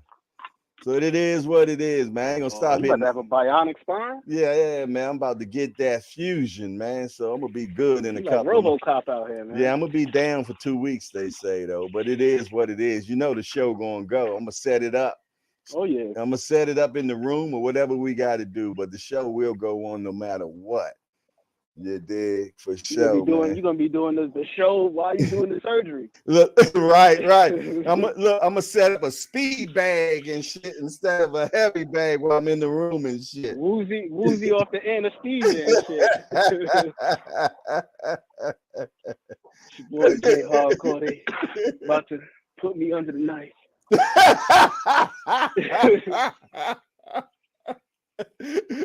Shout out to the surgeon.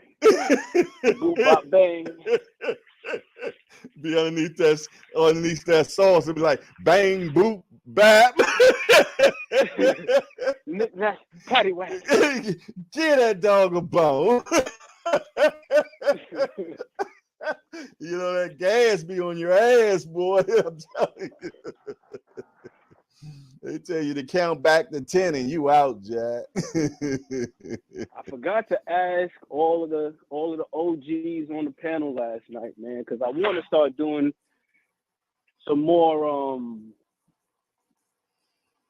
I don't want to call it old school film studies, but like from fighters from like the 90s, 80s, 70s. Oh, okay. Yeah. 60s, 50s. Yeah.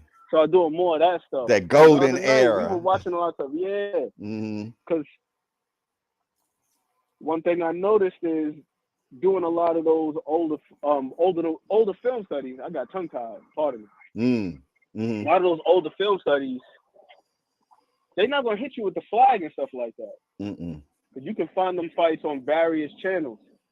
A lot of the newer stuff, DAZN and PBC and all that shit, they want to flag you for that. Yeah, but the older stuff. Watching older fighters. Yeah.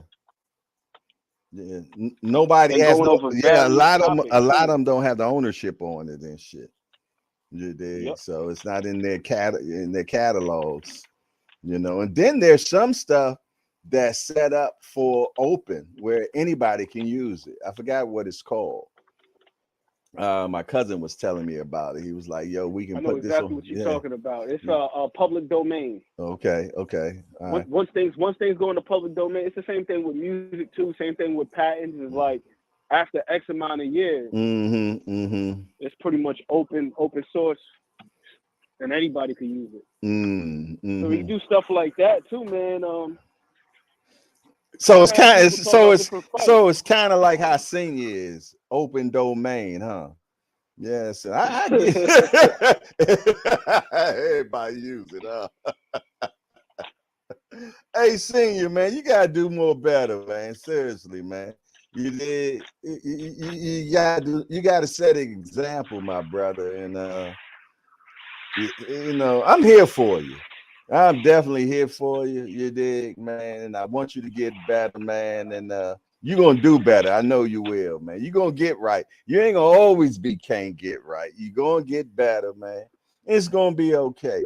Hey, and no matter what, Ant McQueen got your back. He just said it, man. For sure, man. But you can't keep watching draws, man. No. They say even though senior home and shit, they still send the draws to him and shit. Hey, K, he's OG. I'm about to hop back in the chat, and I'm gonna take a little. I'm gonna take a. What's that? Take a poll of an old school fight that we should watch, man. Okay, and what time you gonna come on with it? I don't even know. Because I'm gonna tell you, man, I never get any notifications. I never get any notifications on none of that shit, man. On nobody. The most random time. I'm like, what's your dude's name? They had to find back in the day. Waldo. Where's Waldo? Yeah. Like I'll be on at like 11:37 in the morning, and then it'll be like 6:18 in the evening. I just be hitting time as hell. Like, yo, what's going on? Wait, hey, hit me up. On? At least hit me up. And let me know that you're doing this, because sometimes I want to be able to come on in. All right.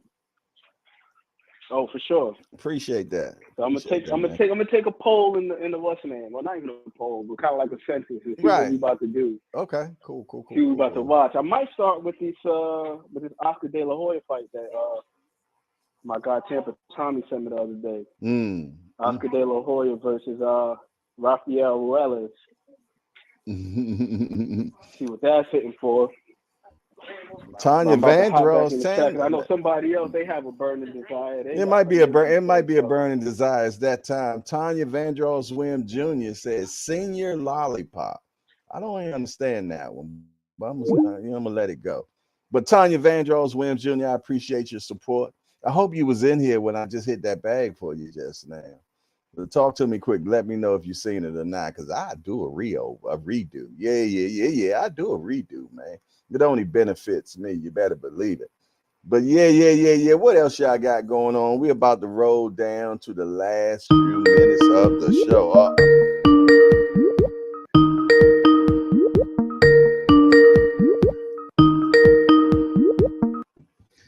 Talk to me quick before I forget. It's your boy Hardcore. Good morning, Hardcore. I got to talk about this time segment.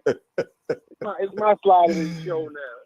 I see you having fun. Go ahead. Don't forget, I go live tonight too. So I'll give a damn. Now I'm washing drawers. Have your fun. I ain't watching nobody's drawers. They say they sending them from the penitentiary. You send them back white and pressed, bro. I ain't watching nobody's drawers. Even Junior got washed.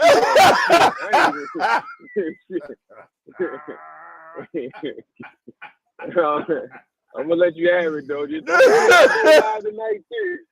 I don't care. You know I don't care, just like you don't care. I'm gonna have a ball. You know what I'm saying? We gonna joke. We gonna have some fun. Yeah. Hey, I'm down for the bullshit, bro. Trust me. Down for it, boy. I got many years experience. Many years. Look, I'm like Tank. I ain't winning the bag yet, nigga. Coach Calvin say what? Right, yesterday.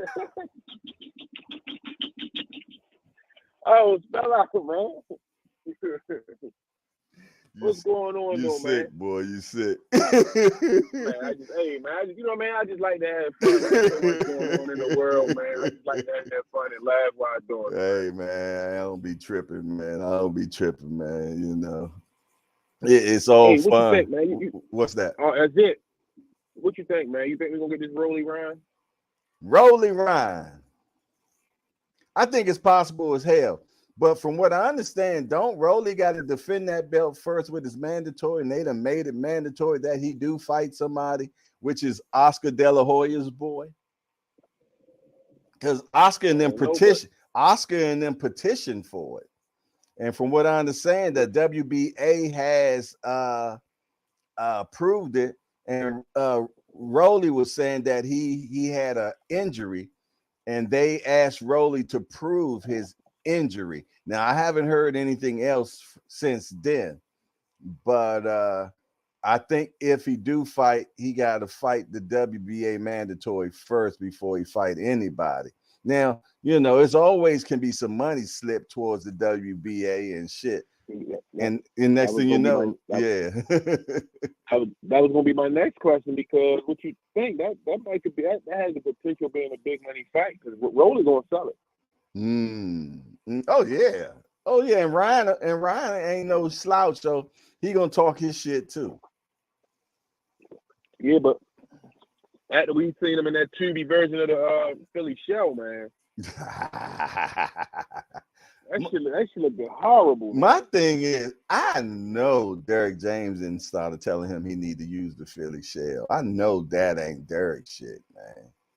You know, I just don't believe that. I think Ryan did that on his own, man.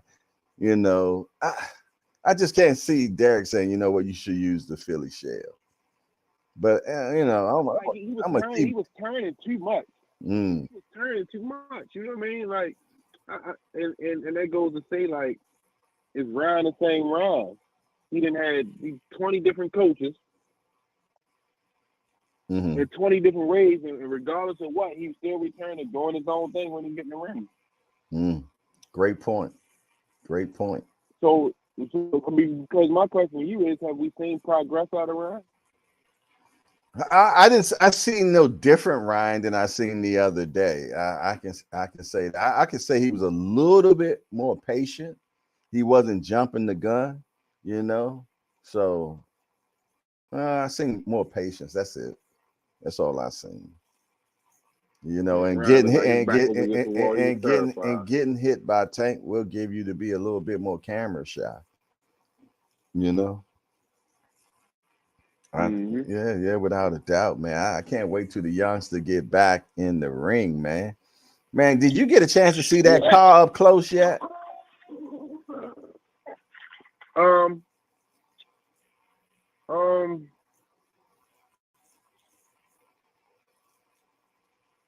Yeah, no.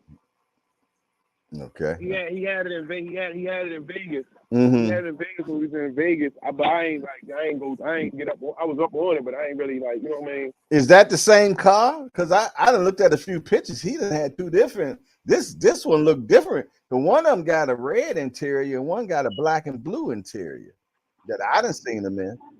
But this one I just seen them recently, and it looked like the Batmobile is blacked out with red interior. I ain't look at the inside on either one. Because I seen two different cars. Yeah, I did see two different Ferraris that he done had, and he showed a Ferrari about 2 weeks ago, like he was just copping it or something. You did.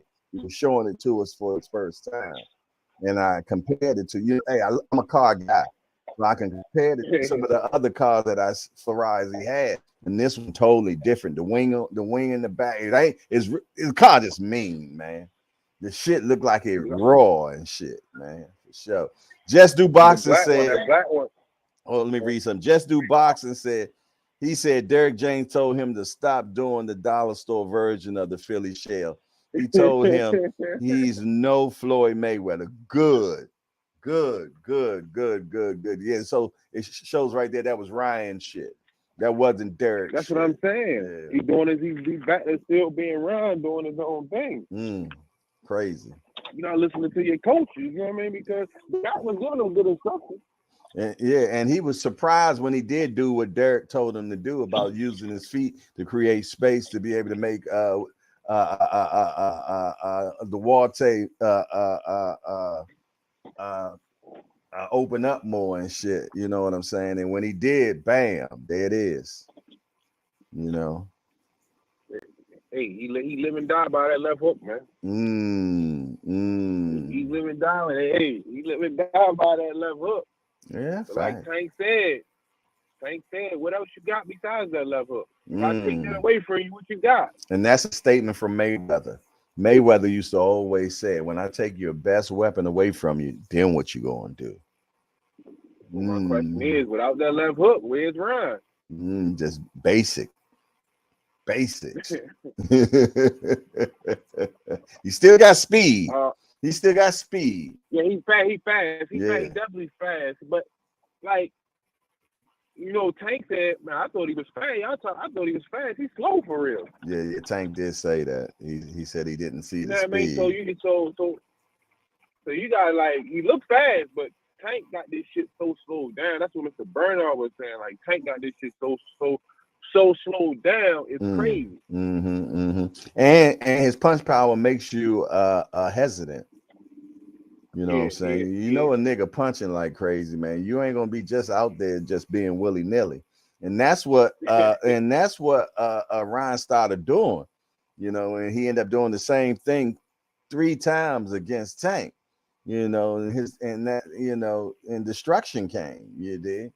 You know what I mean? I think you gotta give credit to not just Tank and his power, but you gotta give credit to Coach Kenny, man, the way he break down these fighters, man. Kenny. And him and Coach Calvin come with that game plan. Facts. Exactly. Kenny do be breaking it down hellified, man. But I just don't understand how sometimes it doesn't translate into his picks, though. I was going to tell you that he might not pick it, but he'll break a motherfucker down and come up with a mean game plan, because he showed you the game plan versus Rolly, and the way he drew it up is exactly the way Tank knocked him out, and the same thing with Ryan. He been showing you the video, like what they've been working on, the game plan that they come up with, and how it's 100% like they tell you all the time. He already fought that fight in the gym. Oh yeah. He's definitely a professor. He a professor. Both of them. Yeah, boys a professor, and they the yin and yang to each other. Man, listen, that's a beautiful thing right there, Coach Calvin and Coach Kenny. Because normally somebody want to be the bigger name, the bigger this. It's us. Let's do it. Yeah, dynamic duel, man. Yeah. And rare that you find 2 people you can get on the same page. And then you got Tank as the arms of those 2 guys, man. Goodness gracious, man. You can't get no better, man. You know what I mean? So it was funny when I listened to the old schools last night, man. And they were talking about, Devin is the 2nd best in the world. And I was like, man, Tank gonna knock these cats out, man. It is what it is, man. The thing is, like, I want to get that fight, man. But I want to get that fight. I want that fight bad. But I want Regis to knock this head off. I ain't gonna lie. Yo, Regis to pull it out. We were talking about that the other day, man. If Regis do that, man, it's gonna look so bad for Devin, man. That's why I just can't even see it happening, man. Because goodness gracious, man. The turmoil that's going to come from that is going to be hellacious. It's going to be hellacious. Eh? It's like when you watch a tidal wave and it's coming and shit. The tidal wave of remarks and chats and goddamn shit going on in the podcasts and oh my goodness, and the excuses. It's going to be crazy. I give you a prime example of what's gonna happen. I was in the Dominican Republic, right? And like I was, we was in the beach. We was in the beach. Me and my homeboys. We was in the beach, and like a big ass wave came. I got over it. It was like a 10-foot wave. I got over it, and it washed my homeboy up against the shore. So I'm laughing. I'm laughing. Whole time he trying to get himself together, but at the same time he looking at me saying something. I can't hear what he's saying. He trying to tell me turn around. It's a 15-foot wave coming. Knock me out. So the shit that's gonna come with Devin, like all the shit they caught, they gotta back it up. And if Reed just pull this off, man, it's gonna be, oh my gosh, man. Yeah, it will be crazy, man. It will be crazy, and we're gonna see. We're gonna see. Reed just went hurt. Then a Tank lost to Devin. Hey, Devin lose the Tank. The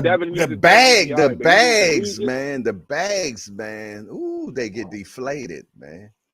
You know what I mean? Because it's definitely a fumble. Oh yeah, it's like how Anthony Joshua fumbled when he came here to the United States, man. And he shitted the bed, man. He messed up the bag, man. So. Man, that right there, not making that Joshua Wilder fight, that was just poor planning. Ooh-wee. Yeah. It was a minimum of 100 million on the table. That probably would have been one of the biggest fights in our era. Yeah, because at the time you had two big cats that looked like, goddamn, man, bingo muscle cats, man, and you know what I mean. We and both over 6 foot, man, and both hit hard. You know what I mean? So we knew destruction was coming and shit, and we got robbed of the opportunity, man. We got robbed because of bullshit. Bullshitting. Let me get that correct. People bullshitting. You did. I mean, no matter what, Joshua still started making a lot of money, and Wilder as well. But goddamn, not that much money it would have made. Goddamn a bear. I wish that had happened when it happened. And I'm one of the cats that still want to see it happen. I still want to see it, just like Sean Porter said. He said, I still want to see it. I do too. But it's still a fight that we'll watch. We'll probably pay for. Oh, I'll pay for it. It don't got that luster like when we first was trying to get it. It's just not the same. Because the unknown ain't there no more. We know so much more. High school that you wanted. It's like that girl in high school you wanted. She played games, then you catch her a couple years later. You man, it's some bullshit. Yeah. I wasted my time for this. You know what I mean? Oh no, I don't know what you mean because I got it during high school, my brother. I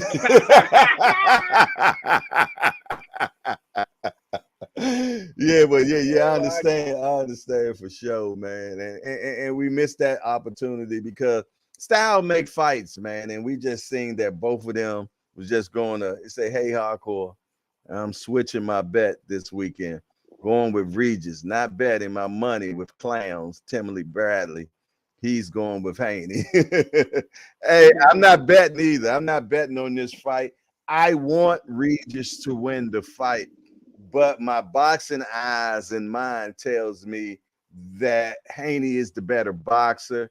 And if he stays on his bike and execute a good plan, man, and work from the outside, he wins this fight easily. You did.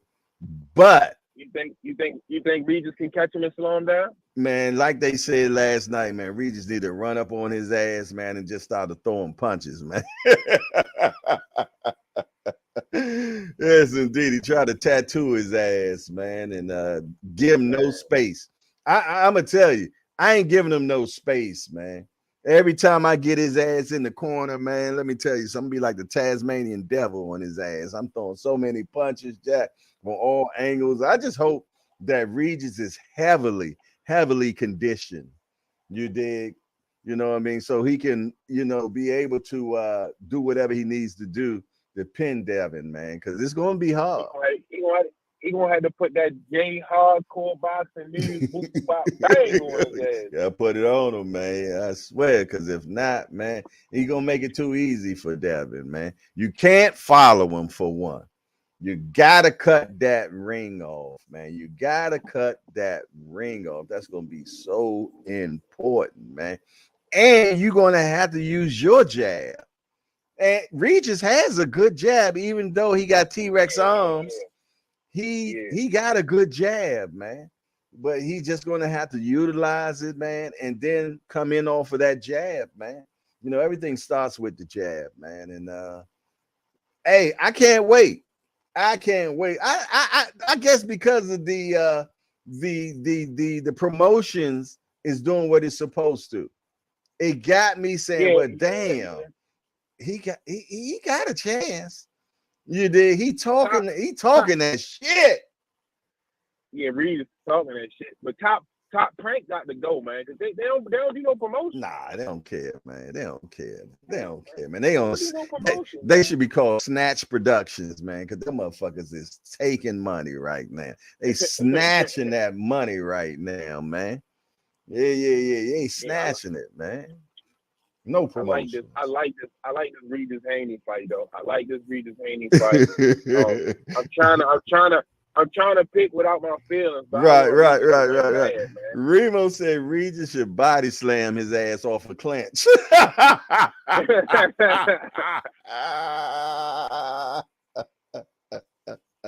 But But the only downside to Regis winning, it fuck up that Haney tank. Yeah, it messes the money up. Now my thing is, I want to know: is there any rematch clause in this? If anybody knows, if anybody have heard anything about rematch clause or anything, let me know if y'all heard anything in the chat, y'all, because I haven't heard anything. Is there a rematch clause in this? You know, that's a good question because I haven't heard nothing about that. Yeah, but I mean, normally that's something for the champion, you know. So Devin is a champion coming up, but he's not a champion in this division. So I don't even know if he could. He's a challenger. Yeah, I don't even think he can have a rematch. I think Regis can, but I don't think the A side, which is Devin, will honor that. So you know that might even answer my question right there, man. You know, Devin the A side. Yeah, Devin the A side. Devin's considered the A side. That's why it was some big. Regis the champion. Yeah, I know, but who moving up? Who name is first on this promotions? That speaks itself right there. Y'all not gonna get my guy Regis no credit. That's why he feels so disrespected. He the champ. Yeah. He the champ. You know what I'm saying? 2-time champ. You know what I'm saying? And his name is not first. A guy that's coming up in his division as the challenger is the A side. That's why they feel so disrespect. That's why during the conference they wouldn't speak first. They're like, nah. Yeah. I remember that. You're like, nah, we the champs. We ain't saying shit. Man, y'all can have it however you want. We can not have this press conference, but the champ ain't speaking first. That's crazy. So yeah, it's a lot of disrespect. It's a lot of disrespect, you know. And given Haney is the bigger name. I mean, it is what it is, man. You know what I mean? So it is what it is. This Regis fight, I don't know how many pay-per-views. That Josh Taylor was a pay-per-view, right? Yeah, it was a pay-per-view, I believe. I can't even remember. Josh Taylor? Yeah, the Josh Taylor against Regis fight. Was that pay-per-view? I can't remember. I can't remember. But it was over there.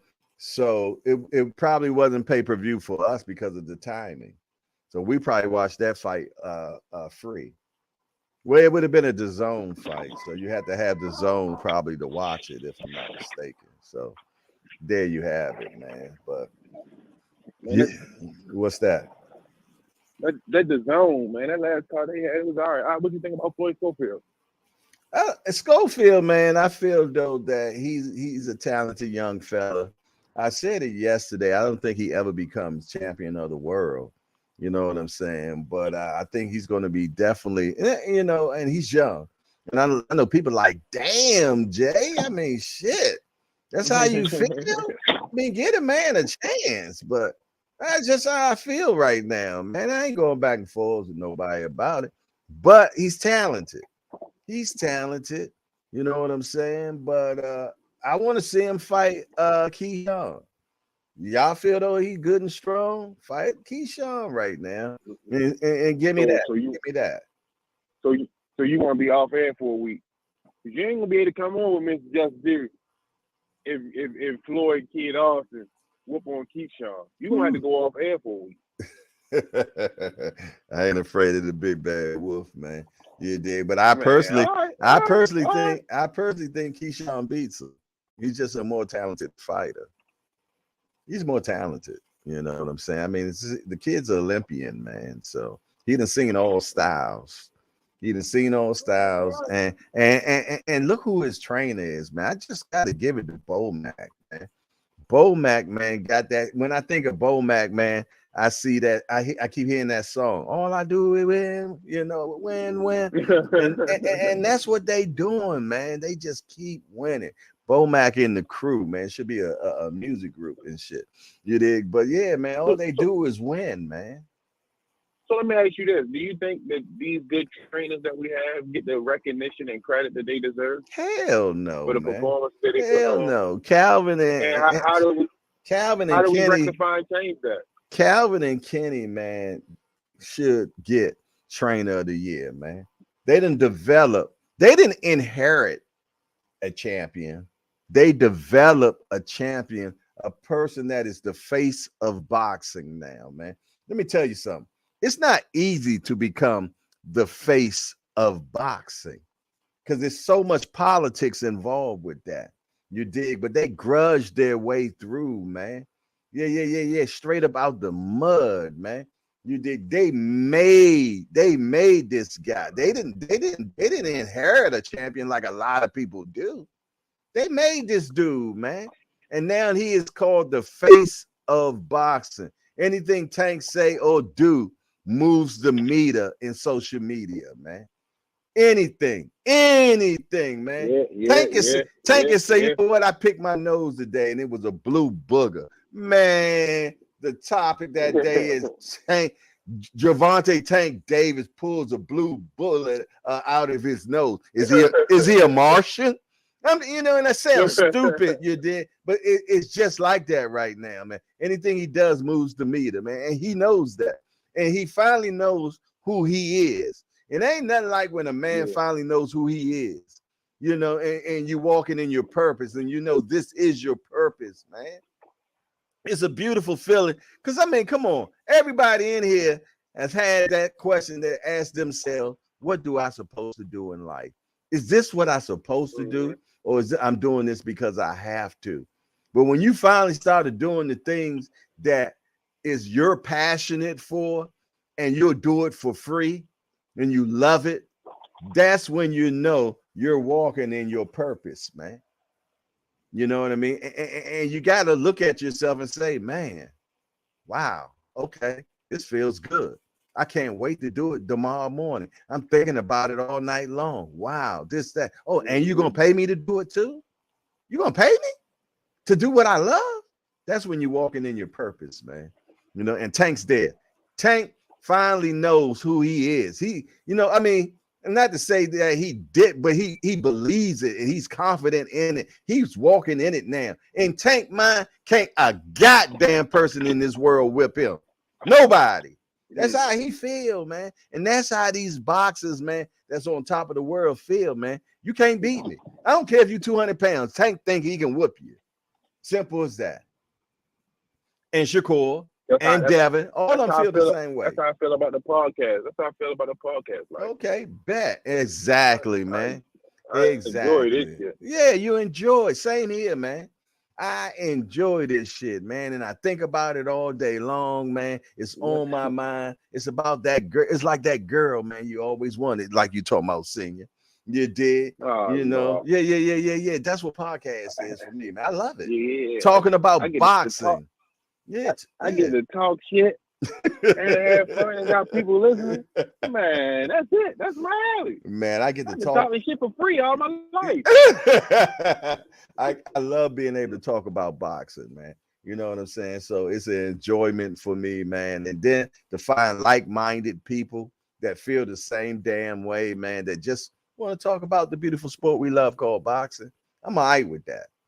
I'm all right with that, and I love it, man. I just can't wait to have like a event, man, where as though I can put faces to names. Like I love like to be out at the fights and I meet people. I'm out in public and people like, boy, I always ask them like, what's your name on the YouTube or whatever, because like I like putting them faces to names. Right. You know what I mean? And meeting all these people, man. It's amazing people. Amazing people, man. Man, like I said, man, when I was down and out last week, man, I got so many well wishes and are you all right? And man, it made me feel warm and fuzzy inside, man. I'm like, man, these people just met me, man, don't know me from a can of paint, man, and they really is genuinely concerned about me, man. And I was like, God damn a bear, man. I gotta get on the internet to find this shit. You know what I'm saying? Damn, man. Right. But I truly believe that God attracts the people that needs to be in your life, man. And on the internet, it's easier to be done. Because they're, like I said, the algorithm, man, it puts together like-minded people, man. Yes, indeed, that match out. You dig? So, and maybe that's why when you're on other chats, man, it puts together people that are so boisterous and love controversy and, and they strive on that. So all of them get together in the same room and fight it out. I truly believe that because we don't have that over here.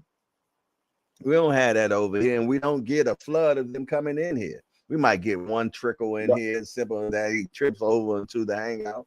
You dig? But for the most part, a lot of us is just like-minded people, man. Just enjoy the sport, man. Want to talk about it, man, and be unmolested. You dig? If I'm using that word correctly. One thing about it, they trickle over here. Somebody gonna hit them with the 86K. Oh yeah, they gonna get hit. Gonna hit them with the boop bop. Yeah, they gonna get it. They gonna get it. Yes, indeed. And I know they don't feel good because somebody hit me with the 300 of it. Damn, that was hot. Who hit you with the 300? Somebody hit me with the 5-minute timeout. I don't know. You mean in the hangout? Yeah. Oh yeah, that was me, man. I thought I hit you for a minute though, man. But I did it from off my phone. Hey, I was hot, so I know when they get you can't respond back. I already know. God damn it. I'm gonna put cases on all you bitches.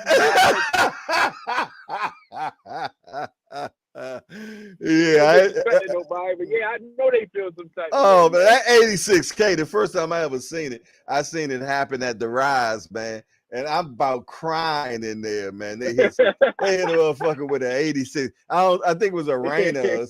No. It was one of the women that did it, man. It was either Heather or T. Yeah, I think it was Heather. It was Heather E. Man, Heather hit somebody with an 86K, and I'm down laughing. I'm like, just how fucking long is that? Yeah, hit somebody out for a week and shit, man. So, man, listen, man, it's crazy. When you get hit, you get hit. I had the feelings on the other side of the table, and I ain't like it. What Remo say? I wanted to come through the screen and slap somebody. That boy Remo funny as shit, yo. That nigga be having me dying laughing every goddamn shout out to Remo and Rich Threads, man. Oh yeah, richthreads.com doing their thing, man. And man, I hope he gets all the success, man. I want him up there with some of the top names, man.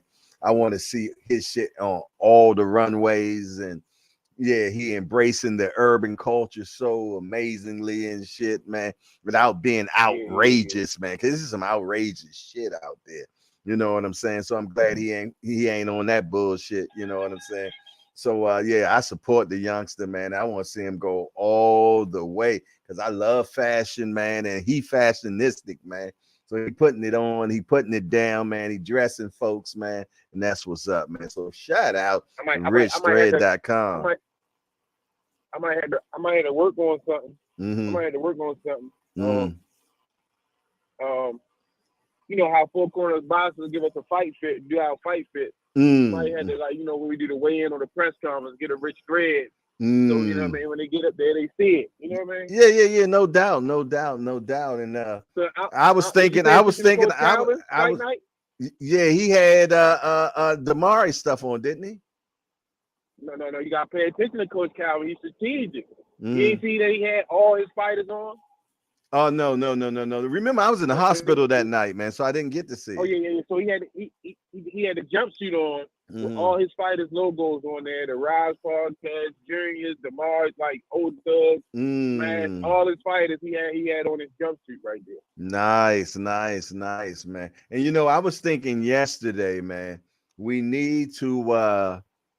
I'm thinking that varsity jacket from richthread.com. I think we need to get one of them jackets from Remo and get it to Tank.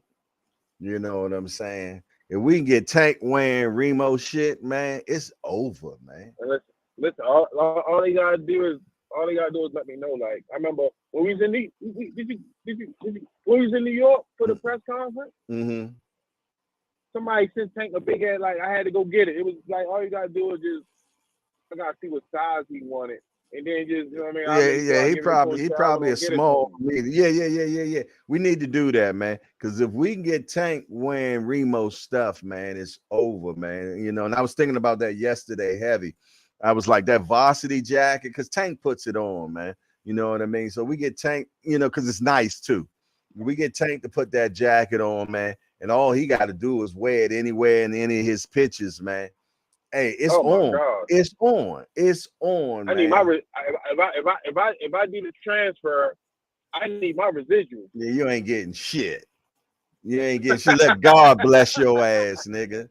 Let God bless you, man. I need my residuals. Nah, let God bless you. I need some residuals from you too. For what?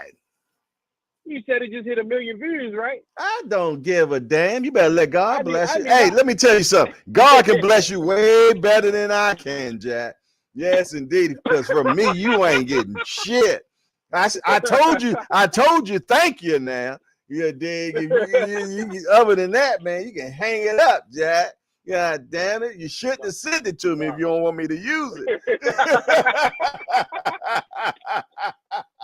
No, you know how you special around, man. But no, you just gotta figure out a way to make it happen, man. Damn right. You know how we bounce shit off of each other, man. But I want to make sure that the youngster do his thing, man. And you know, I seen him with the black ink. If y'all want to check out that, it's on my story right now of the people in black ink skit with Remo shit on the guy Puma. You did check that out. It's fire. You know what I mean? He got that Gray Wolf Varsity. I think that's what it's called. But now we speaking it into existence. We need to go to the big time. We need to get Tank wearing the varsity jacket, man. And we need to do that yesterday, man. So Remo, we need you to get that jacket over there so we can get it to Coach Calvin, so Coach Calvin can get it to Tank, man. And trust me, gonna wear it. That's like nice. You gotta get Coach Calvin and Tank put it on. Yeah, both of them. Yeah, it'd be cool, man. Whatever, man. Yeah. You dig, man? Because I'm gonna tell you, it's gonna be seen, and then other people gonna want it. You dig, for sure, man. You know, and we need to, and when it happened, we need to be repping that jacket everywhere. You know, on the IGs, on Rise Podcast, on Casual Corners, on all our stories, so it will be seen everywhere. So it's like so it's like a mass, but timing is everything. So if we do it all at the same time, man, while Tank is wearing it, so we got to be watching. So when he put it on, then we got to blow it up on our channels, man. You know what I mean? That's why I think like people don't like it, but I think he's genius with that tweet and delete shit. Oh yeah. Every time he make you thirst for it. Exactly. They know it's not gonna be that long, so they run to try to grab it before you know what I mean, be the first person. Yeah, for sure, man. And then when it do drop, man, everybody else got to be in all the chats and everything. Like, God damn, that jacket Tank had on was fire. Yeah. You know what I mean? And that's how you make that shit roll, man. Simple as that, man. Yeah.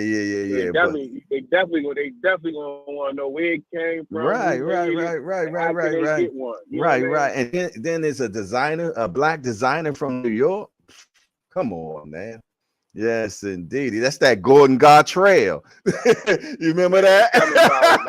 Tell me about it, man. That nigga got that Gordon Gartrell on, man. I know that's kind of old for y'all, man. That's from one of the sitcoms and shit. I think that was for my Different Strokes and shit. Was it Different Strokes? It was one of them joints, man. The nigga had the Gordon Gartrell, but he ended up getting a bootleg version on it and shit. And it wasn't the Gordon Gartrell. Yeah, man. So, you know what I mean? Like, hey, Remo, let's make it happen, man. Yes, and William Old School said, I'm really tired of seeing these content creators constantly trying to drag Tank to 140.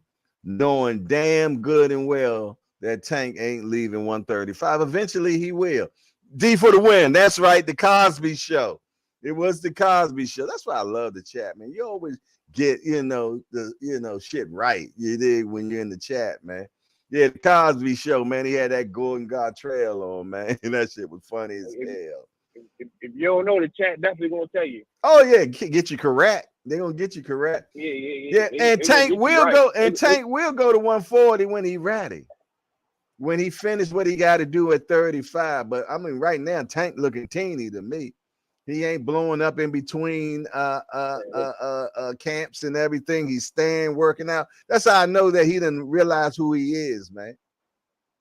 You know who he is. Listen, man, everybody, people, you in a fishbowl right now. He in a fishbowl. Everything he does is being magnified 300 times, man. You dig? So if he eating a Snickers right now, yeah, man. What were you about to say, Senior? People don't understand, man, how determined, how focused, and how dedicated he is, man. When I seen him when he came home, and he looked like he could fight tomorrow, like you say. I was like, oh shit. I was like, oh shit. Then I seen him again. I'm like, oh shit. He ain't playing. Like, you know what I mean? Like, yeah, shit. I just ready to see him back in the ring. And you see, like, you know, normally he don't be calling fighters out. You know what I mean? He got his foot on Devin Haney's neck right now. Yeah. He won't hit him with the boot. He ain't letting shit slide. Like a pit bull. Yeah. He locked and loaded, man. But you ain't gonna hear anything. First of all, before you hear anything, you got to hear the PBC new platform. And you're not hearing the PBC new platform till after December the 16th. Their last show on Showtime. You dig? And after that, then you're gonna get the rollout, man. And I'm gonna tell you that's exactly how it's gonna happen. Even if they roll it out, I can't even see them rolling it out on the Showtime show. You dig? Because it's kind of disrespectful. You know what I'm saying? So I think you get the rollout afterwards, man. They're gonna, I guess, send it to some of the big wigs, like ESPN News first and things of that nature. Then it'll trickle down to us, man. But I'm gonna tell you, I've been knocking on the door and saying, man, I need to know when it's about to happen. Send me a breadcrumb. Send me a breadcrumb or something. Hey, you got the plug. You got the plug. Yeah. And that's who I've been talking. I'm like, hey, man, send me a breadcrumb or something, man. That's how I know that it ain't gonna happen till after December 16th. Because the deal is already done. The deal been done 2 weeks ago. It's already done. Calvin is dropping it to y'all. Yeah, but it's more to it than that. That's what's so crazy. That's what I'm saying. He's dropping it to y'all. But it's more players than that. It's more players than that, from what I understand. It's a two-part deal, man. So and it's one of the biggest deals that ever happened. You know, and keep in mind, yeah, it's more to it though, D, for the win. Keep in mind that the biggest deal that's been done so far was done with the Zone, where it was $1 billion, and that was for 8 years. That was an 8-year deal, $1 billion. Okay. Well, from what I understand, this deal beats that deal, and it's going to give a lot of opportunity for all the fighters. Because if I'm not mistaken, PBC has 135 or 145 fighters. So now they're going to be able to get some play, because it's not just one platform that just, it's crazy, man. You know what I mean? So it's coming. I'm looking forward to it, man. And we're going to have fun with it. And as soon as that drop, then we're going to hear what Tank going to do next, man. Because, hey, what I can tell y'all is they said it rolls out with Tank. Well, of course. Yeah, they say it rolls out with Tank. Tank rolls it out. So there you go. There you go. How else would it go? Yeah. How else would it go? Exactly, man. So we gonna see. Hey, we just gotta make sure we there. But I gotta see what he said. He not fighting. We dropped something over there. He said he not fighting in Vegas or Baltimore no more. So I gotta see what that's about. Yeah, but DC, not Baltimore. Yeah, I know he'll go to DC. Yeah, exactly, and that's where he did his best numbers. Well, over here, he broke a record over here in DC. You did. So it's that, and shit, it could be Saudi too, man. Saudi got that money over there, man. I don't know what the relationship is with Al Heyman and Saudi. I don't know, because Saudi got that money and they want a lot of more control You dig? So I don't know. But I didn't know he said Vegas too. Yeah, he dropped something. He said Vegas and Baltimore. I ain't fighting anymore. But that's what I'm saying. I got to talk to coach today. Well, I heard about the Baltimore part. I didn't know he said Vegas as well. Yeah. Wow, that's he heavy. said all in that tweet right there. He said it. Oh man, goddamn, sound like a show to me. Sound like a show to me, man. You know what's next for Tank? Where's Tank fighting next at, man? You know what I mean? Inquiring minds want to know. I just want to make sure we there. Wherever it's at. House, yeah, wherever we at. House, man. Yeah, oh yeah, for sure, man. But I want us to get to the point, man, where we sitting at a table, like how Sean Porter and them do at shows, man. You know what I mean? Them the type of levels we need to be. We need to be at a show, sitting at a table, doing the press conference and everything, like how Sean Porter does it, man. We got to set that shit like that, man. I can't have nothing less. You know, when I did a mini version at the Upton gym, I was like, oh yeah, this I want it. Yeah. You know what I mean? That feeling feel good. Yeah, man, because I ain't had to go out and go get nobody to do the interview. They brought all the interviews to me, man. You dig? And when you got a table out there, that's how it works, man. They bring them to you. The PR person brings the people to you after the fight or whatever they just did. Was you at the fight in DC? No, I wasn't there. Oh, so look right. Listen, we had our own PR person. You want to know what his name was? Who? Coach Calvin Ford. Right, exactly. And he got the connects. He went and grabbed every fighter that fought and brought him in that locker room, and we interviewed him right then and there. Like, see, that's hold beautiful. up, I'll be right back. Yeah, he went exactly. And grabbed, like, you know what I mean? So like people don't understand, like, you back there getting fighters ready for a fight, and you like, hold up, I got to get my guy straight. He went and grabbed every fighter, and we got to interview him right then and there in the locker room. And that's what it's all about right there, man. Calvin want to make sure everybody eat. You know what I'm saying? He want to make sure that he eat. And a lot of time we ain't eating. It's just exposure, man. It's exposure, you know, so, you know. I want you to listen. I want you to talk about this while you talking about. I don't mean to cut you off. While you talking about Rainbow and Rich Thread. Yeah. You know what he did? You know, for 4 corners, they gave Tank a sweatsuit. Mm-hmm. He had it set up right by the Showtime banner. Mm-hmm. So when you pan the locker room, you're gonna see the 4 corners boxes. Smart. Sweatsuit with the Tank on the back. Like Coach Calvin is a genius also. Oh yeah, I know. I mean, come on. That man don't smoke, drink, eat pork or nothing, man. Come on, man. So he got a beautiful brain, bro. He got a beautiful mind, man. Come on. He ain't damaging it no type of way or fashion, man. So all he doing is thinking, man. And he's been doing this thing for the longest time, man. And you only get better as you do it. You only get better as you do it, man. I remember when we was up in New York, man, and he brought me into the back room and he said, man, you family now, man. I'm like, whoa, you did? You know what I'm saying? I appreciate that, man. You dig. I mean, he brought me in the back room, man, and said, you family. Simple as that, you know. So I'm like, all right. You dig? I ain't mad at you now. Let's get it. You know what I'm saying? You know, let's get it, man. Every time I pick up the phone and give him a call, he raps to me. You know, we figure shit out and move on, man. You know, so you know, you put that bad bone on me yesterday, but it's good, bro. It's good. What?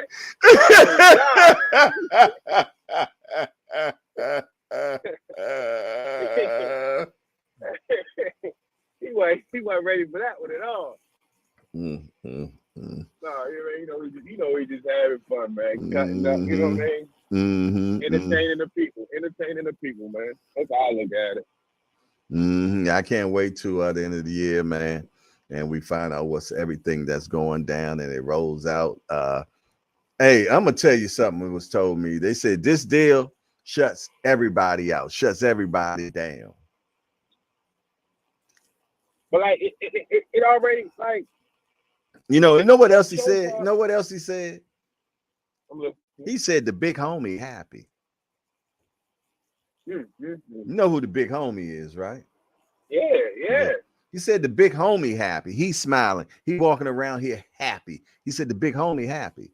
So I'm like, okay. Like, but I told people, like, I'm not worried. This man used to put on Michael Jackson concerts, man. Mm-hmm. Yeah. He's always been how can you worry? He's always been at the epitome. That's what I'm saying. How can you worry? Yeah. So he said the big homie is happy. The deal is done. The deal been done, but they still focusing on the end of the year and finishing up the year and everything. And after that, he said everybody is talking this, talking that, talking this, talk. I hear all the noise, man. He said, y'all just need to be cool and wait. We're gonna roll it out. Man, listen, they want to kill him off so bad because they can't compete. They can't compete. Like, come on, like, look at that top rank card. That shit was trash. look at Remo. Then your main event was garbage.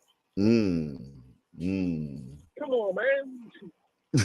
That card, that David Benavidez card that we just had, boo, that shit was fire, man. I can't see what Remo's talking. You talking about Bad Bone? Hey yo.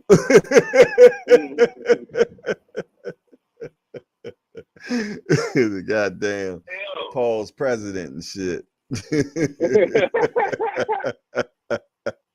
He's not just a member. Oh man. Don't play that, man. Yeah, no doubt. But it's 11:06, Jack. It's time for me to eat. It's been a pleasure. Damn, you had your turn. I got a whole hour. Yeah, man, get the hell off. I like my segment of the show, man. Get the hell off my telephone, man. God damn, a bear. Appreciate you, man. Chopping it up with me, man. Shout out to everybody in the hangout. Hope y'all have a great day today, man. For facts. Everybody be blessed and make the most of the day, man. Yes, indeedy, boy. You have a blessed one, y'all tonight back at 8 and 9. 8 and 9, man. I'm gonna pass the baton. I'm coming over there. Matter of fact, I'm coming in there with a vengeance, man. I'm getting on the panel and everything. I'm talking shit. I'm out of here. Well, I got a guest tonight. So okay. You might want to talk. You might want to talk to him too. All right, sound like a winner. All right then. All right. Yes, indeedy, man. There it is, man. Yeah, Mr. All Access Senior International Cobb. You know how y'all know what his damn name is, man. Senior Cobb. Other than that, man, it's been another beautiful show, man. I thank everybody that's been in the building, man. Lottie Dot and everybody that came together to put together another hardcore party, man.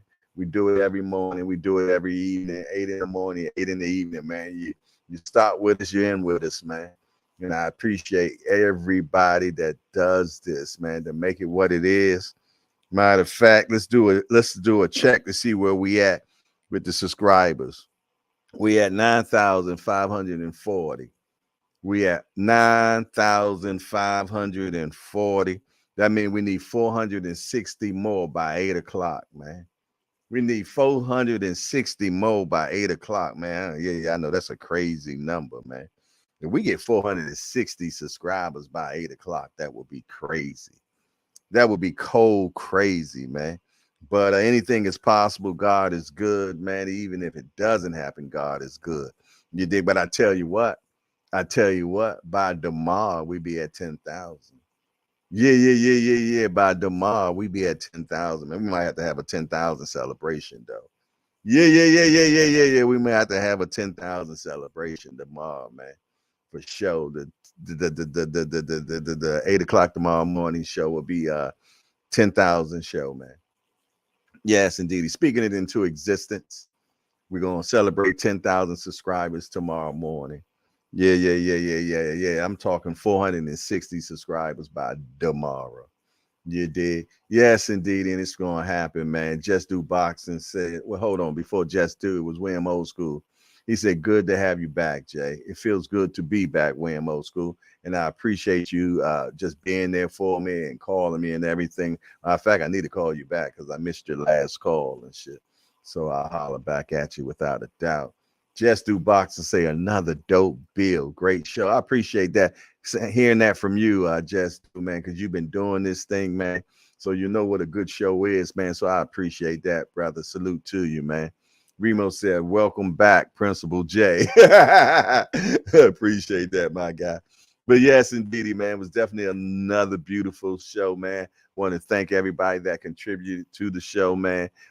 Big ups to Tanya Vandross Williams Jr. Always giving stuff up, man. Making sure that I'm okay, man, and I likes that, man. And all the other the givers, man, that help make sure that we can keep this show going on, man. They help take care of the little bills that we do got around here, man. I appreciate it to the bottom of my heart. Trust and believe on that, man. And Cat Sport JBT got the fire going on. Just do boxing, say 10K is on the way. Let's get it for sure. Lincoln Level say, but Shakur talks his way to stardom. Ain't nobody going to say anything about he's not the guy. Yes, indeed. My Jamaican guy has spoken, man. D for the win, man. Yes, indeed. I told D, man, I'm going to have to hook up with him. He be everywhere, man. Yeah. He going to have to take the old guy with him and shit one day. But other than that, man, it's your boy Jay Hardcore Boxing News. And I'm out of here. Man, how you turn this damn thing off? And we out.